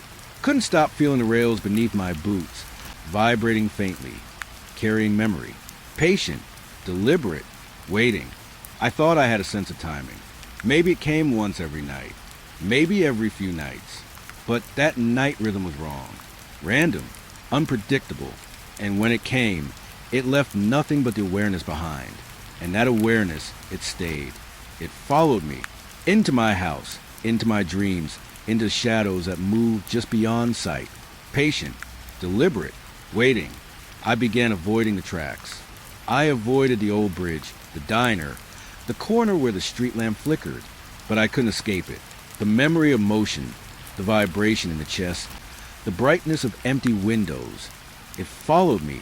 My own shadow felt wrong, stretched, leaning toward the tracks as if it wanted me to go back, to watch, to wait. And I knew, even as I tried to convince myself it was gone, it wasn't. It never would be. The rails remembered. The earth remembered. The air carried the vibration of its passage. Patient, deliberate, waiting. That night, I finally understood. I wasn't just witnessing it. I was part of it. A memory in the vibration, a mark in the rails, a shadow in the air. Patient, deliberate, waiting. And when the train comes again, and I know it will, I'll feel in my chest, in the air, in the bones of the town. Watching, measuring, waiting. Because the rails never forget. And neither does it. I thought I had seen everything that night. The blur of the rails, the vibration in my chest, the unnatural speed and silence of the train. But I hadn't. Not yet. The next night, I returned to the tracks, drawn like a moth to the faint, electric hum that lingered in the air, pressing against my ribs. The fog had settled again, thick and wet, curling around the rails like smoke. My boots sank into the damp gravel as I walked, every step echoing in the silence. I saw it first out of the corner of my eye, a pale face, pressed to a train window, moving fast but not quite in time with the train. Too quick, too smooth. I turned my head sharply, flashlight sweeping across the tracks. But there was nothing, only the blur of steel, passing too fast to hold a shape. I froze, heart hammering. The air was heavy with that same metallic tang, the electric tension that had followed the train the night before. I blinked, and the face was back. Another window, another shape, people or what looked like people. But only for an instant, then gone, as if they had never existed at all. I told myself it was a trick of the fog, the light, my imagination running wild after the first night. But I knew better. There was something watching from inside the train, something that didn't want to look directly, something that knew when I did. The faces flickered at the edges of my vision, patient, deliberate, waiting. The train appeared, fast, too fast, silent except for the faint vibration I could feel in my chest and feet. Windows streaked with moonlight revealed fleeting images, faces, watching me, not angry, not smiling, just watching. Empty eyes, pale skin, lips barely moving. And every time I blinked or looked straight, they vanished. I stepped closer to the rails, trying to hold my flashlight steady, trying to force my mind to focus, to see something solid. Each time I caught a glimpse, my stomach twisted. They weren't moving like humans. They were stretched, elongated, bending around the corners of the windows in ways that shouldn't have been possible. I wanted to look away, but curiosity clawed at me. One face lingered longer than the rest. A young man, pale, hair plastered his head as though pressed by water, eyes wide, staring at me, and when I tried to meet his gaze directly, he was gone. Only empty window, only the blur of the train passing, but the memory of his stare stayed. Too intense, too aware, patient, deliberate, waiting. I could feel it in my chest, that pull, the vibration that made my ribs ache. Not just the train, the people, or whatever they were, inside were aware of me, measuring me, testing me, watching me in the seconds I failed to look directly. And I realized I couldn't stop looking. I wanted to, but I couldn't. I had to see. The train passed. The fog swallowed it immediately. The vibration lingered in the rails, in the air in my chest. And then, from the other side of the tracks, I saw them again. Faces pressed against windows that weren't there anymore. Windows that had been empty a second ago, replaced by the black metal of the rails. Faces that disappeared when I looked directly, leaving only the memory of eyes that seemed to follow, even when gone. I staggered back, flashlight shaking in my hands. My mind raced, trying to rationalize it. Perhaps it was a reflection, the fog, the moonlight playing tricks. But deep down, I knew it wasn't. These weren't reflections. They weren't ghosts in the conventional sense. They were patient, deliberate, waiting, and aware. I tried to turn and leave, but my legs felt rooted to the gravel. Every time I blinked, another face appeared. Children, men, women. Some faces familiar in shape, others grotesque, elongated, impossible, but always aware of me, watching, patient, deliberate, waiting. I forced myself to look away, just for a moment, trying to calm my racing heart. And then the hum returned, low, vibrating in my chest, rising insistent. And the train came again. Not the same one. Or maybe it was... I couldn't tell. Windows streaked by, faces flickering, vanishing when I looked directly. But I could feel them studying me, even as they disappeared. I remember one in particular. A little girl, eyes wide, mouth slightly open. She didn't move, didn't blink, just watched. And when I tried to meet her gaze, she was gone, but not entirely. I could feel her in my chest, in my bones, the way the train left its vibration behind the night before. Patient, deliberate, waiting. I stumbled backward, nearly tripping over the uneven gravel. The train blurred past again, faster than any human-made machine had the right to move. And then it was gone. Silence returned, heavy, thick, pressing against my ears. But I knew they hadn't left. They were still there, lingering in the windows, waiting in the spaces my eyes couldn't focus on. I ran then, away from the tracks, away from the flickering windows and faces that vanished when looked at directly.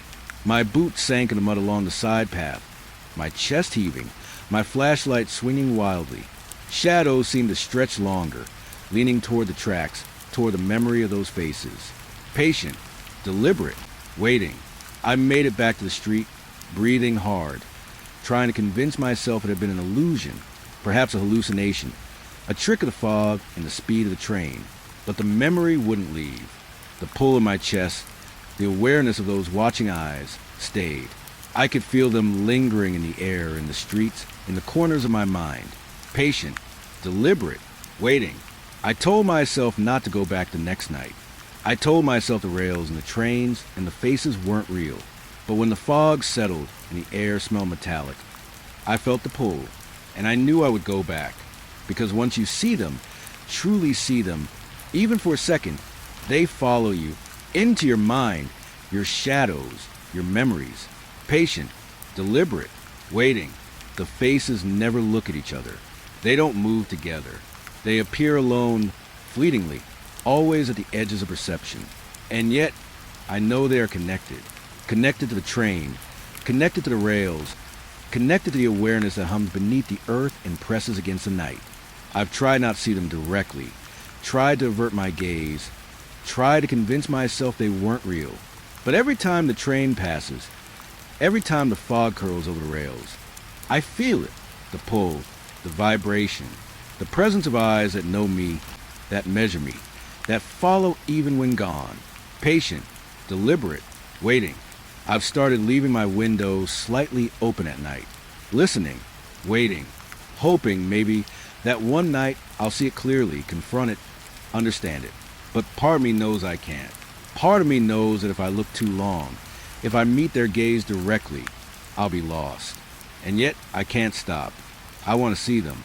I need to see them. Because once you've glimpsed the faces at the window, once you've felt the pull of awareness behind the rails, it never leaves.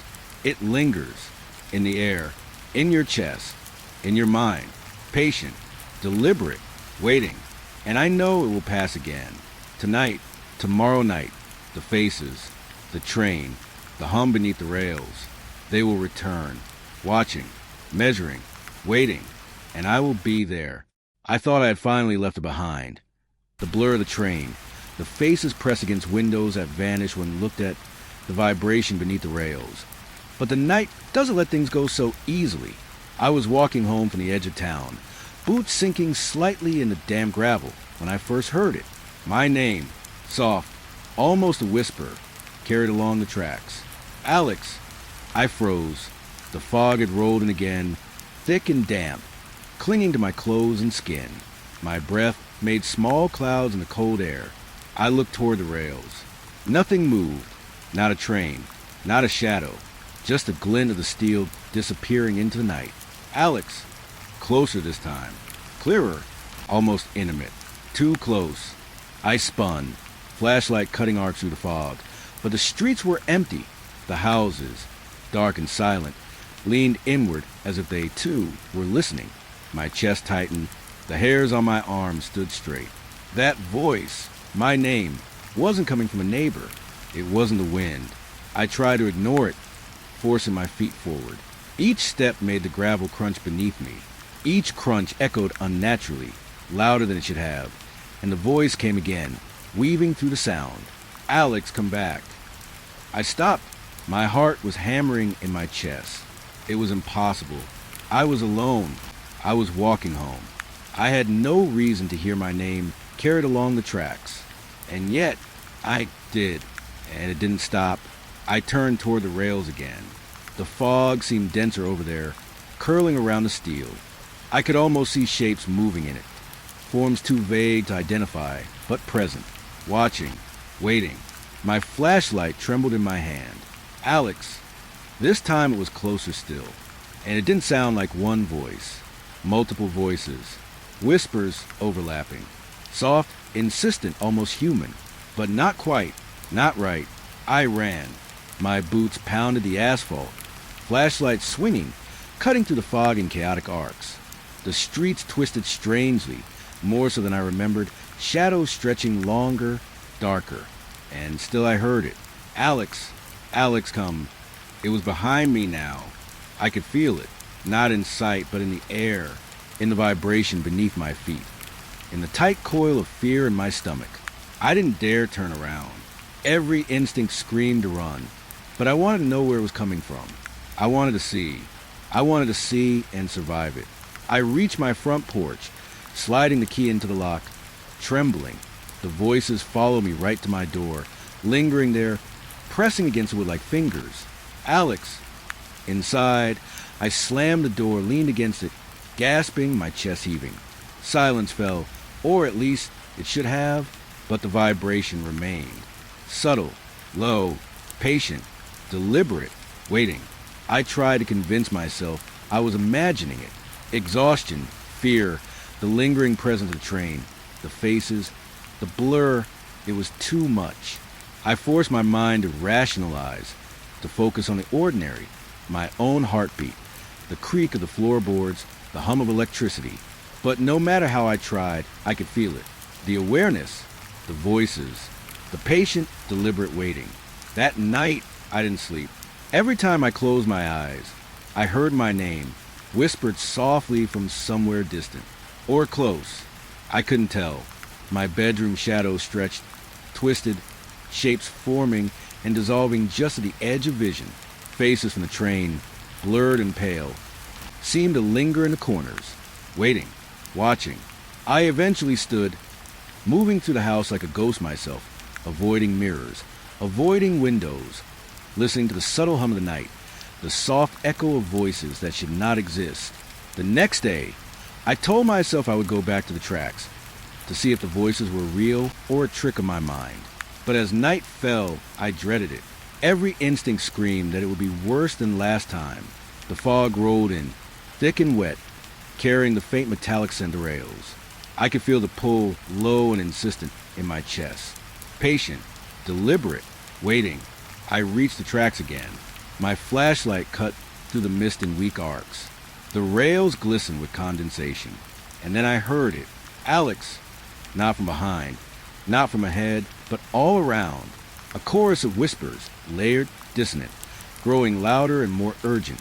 They came from the direction of the tracks, but also from my left, my right, from the fog itself. Shapes flicker at the edges of my vision, too quick to recognize, too slow to ignore. Faces again blurred, elongated, bending at impossible angles, but not moving away, watching, patient, deliberate, waiting. I stumbled backward, heart pounding, flashlight swinging erratically. The whispers escalated, calling me, pulling me, drawing me toward the rails. I wanted to resist, to run home, but the pull was magnetic, almost hypnotic. My feet moved toward it before my mind could protest. And then I saw the train. Not moving, not yet, but there, ghostly steel cutting through the fog, windows flickering with shapes, faces pressed against glass, staring, vanishing the moment I tried to meet their gaze. The voices intensified. They were not just whispers now, but overlapping calls, insistent. Alex, Alex, come. I fell to my knees, shaking, covering my ears. The fog thickened, wrapping around me, clinging to my clothes, sticking to my skin. I could feel them there, the awareness behind the voices, measuring, probing, patient, deliberate, waiting. Some part of me screamed to run, to flee. But another part wanted to look, to see, to understand. Against every instinct, I raised my flashlight toward the windows. Faces flashed, pale and fleeting, bending impossibly around the edges. They weren't just watching, they were aware of me, of my fear, of the pull. Patient, deliberate, waiting. I turned and ran, not stopping until my porch was in sight. My chest burned, lungs heaving, heart pounding like a hammer. I threw the door open, slammed it shut, leaned against it, shivering. The whispers pressed against the wood. Subtle, low, patient, deliberate, waiting. I couldn't sleep. The voices returned in the night, soft, close, calling my name from the tracks, from the shadows, from nowhere and everywhere at once. And I realized the worst part. They would not stop. Once they find you, once they know your name, you belong to the tracks, to the train, to the waiting. Patient, deliberate, waiting. I tried to leave town. I considered it. But every road, every turn, every street I took seemed to circle back to the tracks. The vibration followed me, subtle, low, pressing against my chest. And the voices, they whispered ever so softly from the distance, always calling, always patient. I started leaving my windows cracked at night, listening for them. My name, soft, insistent, dissonant. And I hear the faintest hum in the rails, beneath the earth, beneath the street. The voices call from there, too, patient, deliberate, waiting. I don't know what they want. I don't know why my name echoes through the fog, why the train stops, why the faces vanish when looked at directly. But I know this. They are aware, watching, measuring, waiting. And I know that one day they will find me at the tracks again, whisper my name until I step closer, until I can't resist. Patient, deliberate, waiting. I can't stop thinking about it. I can't ignore it. The next night, I will be back at the rails, and the voices will call, and I will hear them, and I will know that they have always been patient, deliberate, waiting. And I know that one day, I may not be able to run. I didn't want to go back. I swore I wouldn't.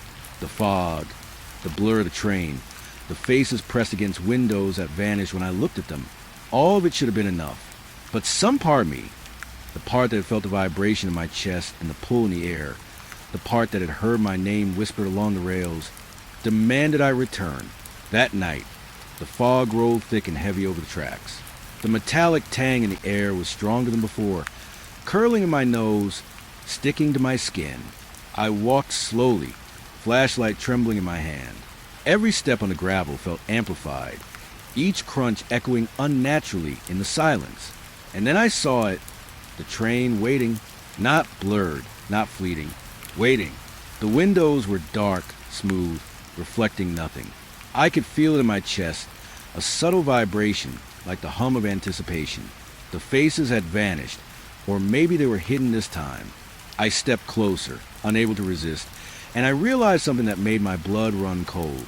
There was one window, at the very end of the train, that seemed different, darker, deeper, empty in a way that felt impossible. I walked along the rails, heart hammering, flashlight cutting across the steel.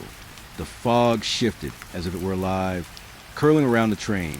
I knew, even before I saw it, that something was waiting there. Patient, deliberate, waiting. The last car was empty, or so it appeared, but I caught a glimpse of movement in the reflection on the glass. A shape seated. I squinted. At first, I thought it was someone else, another passenger. But as I focused, my chest tightened with a fear I couldn't name. It was me. Not exactly me. Not my reflection. Something else. Something that looked like me but wrong. Features too sharp. Skin pale. Eyes dark and hollowed. The faintest shadow moving across the face as though breathing in slow, deliberate rhythm. It sat perfectly still, watching the tracks. Waiting. Patient. I swallowed dry. Throat tight. My hands shook. Flashlight dropping slightly, illuminating the gravel at my feet. I wanted to run. I wanted to tell myself I was imagining it, but my legs wouldn't move. Something anchored me to the spot. The air itself seemed to press against me, holding me in place. And then the hum began again. Subtle at first, low in my chest, vibrating along the rails, rising steadily. The vibration spread outward, wrapping around my feet, my legs, my heart. It wasn't just the train. It was the presence of that other me. The shadow. Patient. Deliberate. Waiting. I stepped closer, compelled against my will. Flashlight sweeping over the last window. The shape moved slightly, just enough to make me flinch. Its head turned slowly, perfectly mirroring my movements, as if it were aware of me. A shadow of me. A passenger. I didn't want to exist. I wanted to look away. I tried to blink to avert my gaze, but the pull kept me focused. I had to see it, had to understand it. And as I stared, the train shifted slightly, a whisper motion, and I realized I hadn't stopped at any station. No doors had opened. No tracks led anywhere else. It existed only here in this fog, in this night, for this purpose. The shape leaned forward slightly, just a breath, and I could feel it reaching for me, without moving. A weight pressed against my chest, subtle, insistent. My mind screamed to run, to step back, but my feet were glued to the gravel. I could only watch. Patient, deliberate, waiting. And then the train started again. Not fast, not blurred, just a slow, deliberate roll, creeping along the rails. My reflection, the shadow of me, remained seated, watching, and I realized with a cold, sinking certainty that it was not alone. The awareness of the train, the hum of the rails, the lingering presence of voices from the tracks, all of it converged here, On me, on that shadow. Patient, deliberate, waiting. I felt my own heartbeat hammer in my ears. The shadow blinked once, in perfect sync with me. Its eyes, dark hollows, seemed to pierce into me, measuring, knowing, calculating. And then it moved. Just a shift, subtle, deliberate, enough to make my stomach knot. I stumbled backward, flashlight skidding across the gravel, casting erratic beams into the fog. The train hummed now, low and insistent, vibrating to the rails, through the air, through my bones. And still the shadow watched, patient, deliberate, waiting. I could hear it then. My own voice distorted, echoing softly from inside the last carriage. Whispered words I didn't want to hear. My name, my thoughts, my fears, twisted into something unfamiliar. The shadow mirrored me perfectly, and I realized it knew me. Every memory, every fear, every heartbeat. Patient, deliberate, waiting. I turned and ran. Gravel crunched underfoot, but the vibration followed me. The train moved silently behind me, a dark, deliberate presence, not chasing, not speeding, just rolling. And every few steps, I could hear it. The whispers, my own voice distorted, calling me back. Patient, deliberate, waiting. I reached my house, threw the door open, slammed it shut. Silence, or so it seemed. But the awareness remained, pressed against the walls, the floor, the air. I could feel it, patient, deliberate, waiting. I couldn't sleep. The shadow lingered in my thoughts, a dark passenger riding every corner of my mind. Faces from the train, voices from the tracks. The pull of the rails, they all converged on me. And the last car, the one with the shadow of me, existed everywhere now, in the edges of my vision, in the darkness behind my eyelids. Patient, deliberate, waiting. Days passed. The hum returned in fleeting moments. Faint vibrations beneath the floorboards, beneath the streets, beneath the air itself. I could see it sometimes, in reflections too dim to recognize fully. The shadow of me watching, waiting. Patient, deliberate, waiting. I tried to convince myself it had been a hallucination. Exhaustion. The lingering fear from the previous nights. But deep down I knew I had seen it, felt it, known it. That last stop wasn't for me to escape. It was for me to notice, to acknowledge, to remember. I have walked past the tracks since then. Sometimes I hear the faintest vibration in the chest, the whisper of a name that isn't really spoken. And sometimes when the fog thickens, I see it. The shadow of me, patient, deliberate, waiting. I don't know what it wants. I don't know if it waits for me to step onto the rails, to join in the last carriage, or if it simply exists tethered to me, a permanent passenger riding silently beside me in the corners of the world. But I feel its presence everywhere, in mirrors, in reflections, in the vibration beneath my feet. Patient, deliberate, waiting. And I know, when the night comes, when the fog curls thick and wet over the rails, the train will return, and the last stop will call. And there, in the final carriage, I will see it again. My shadow, watching, patient, deliberate, waiting, because the rails never forget. The train never stops. And the last passenger is always me.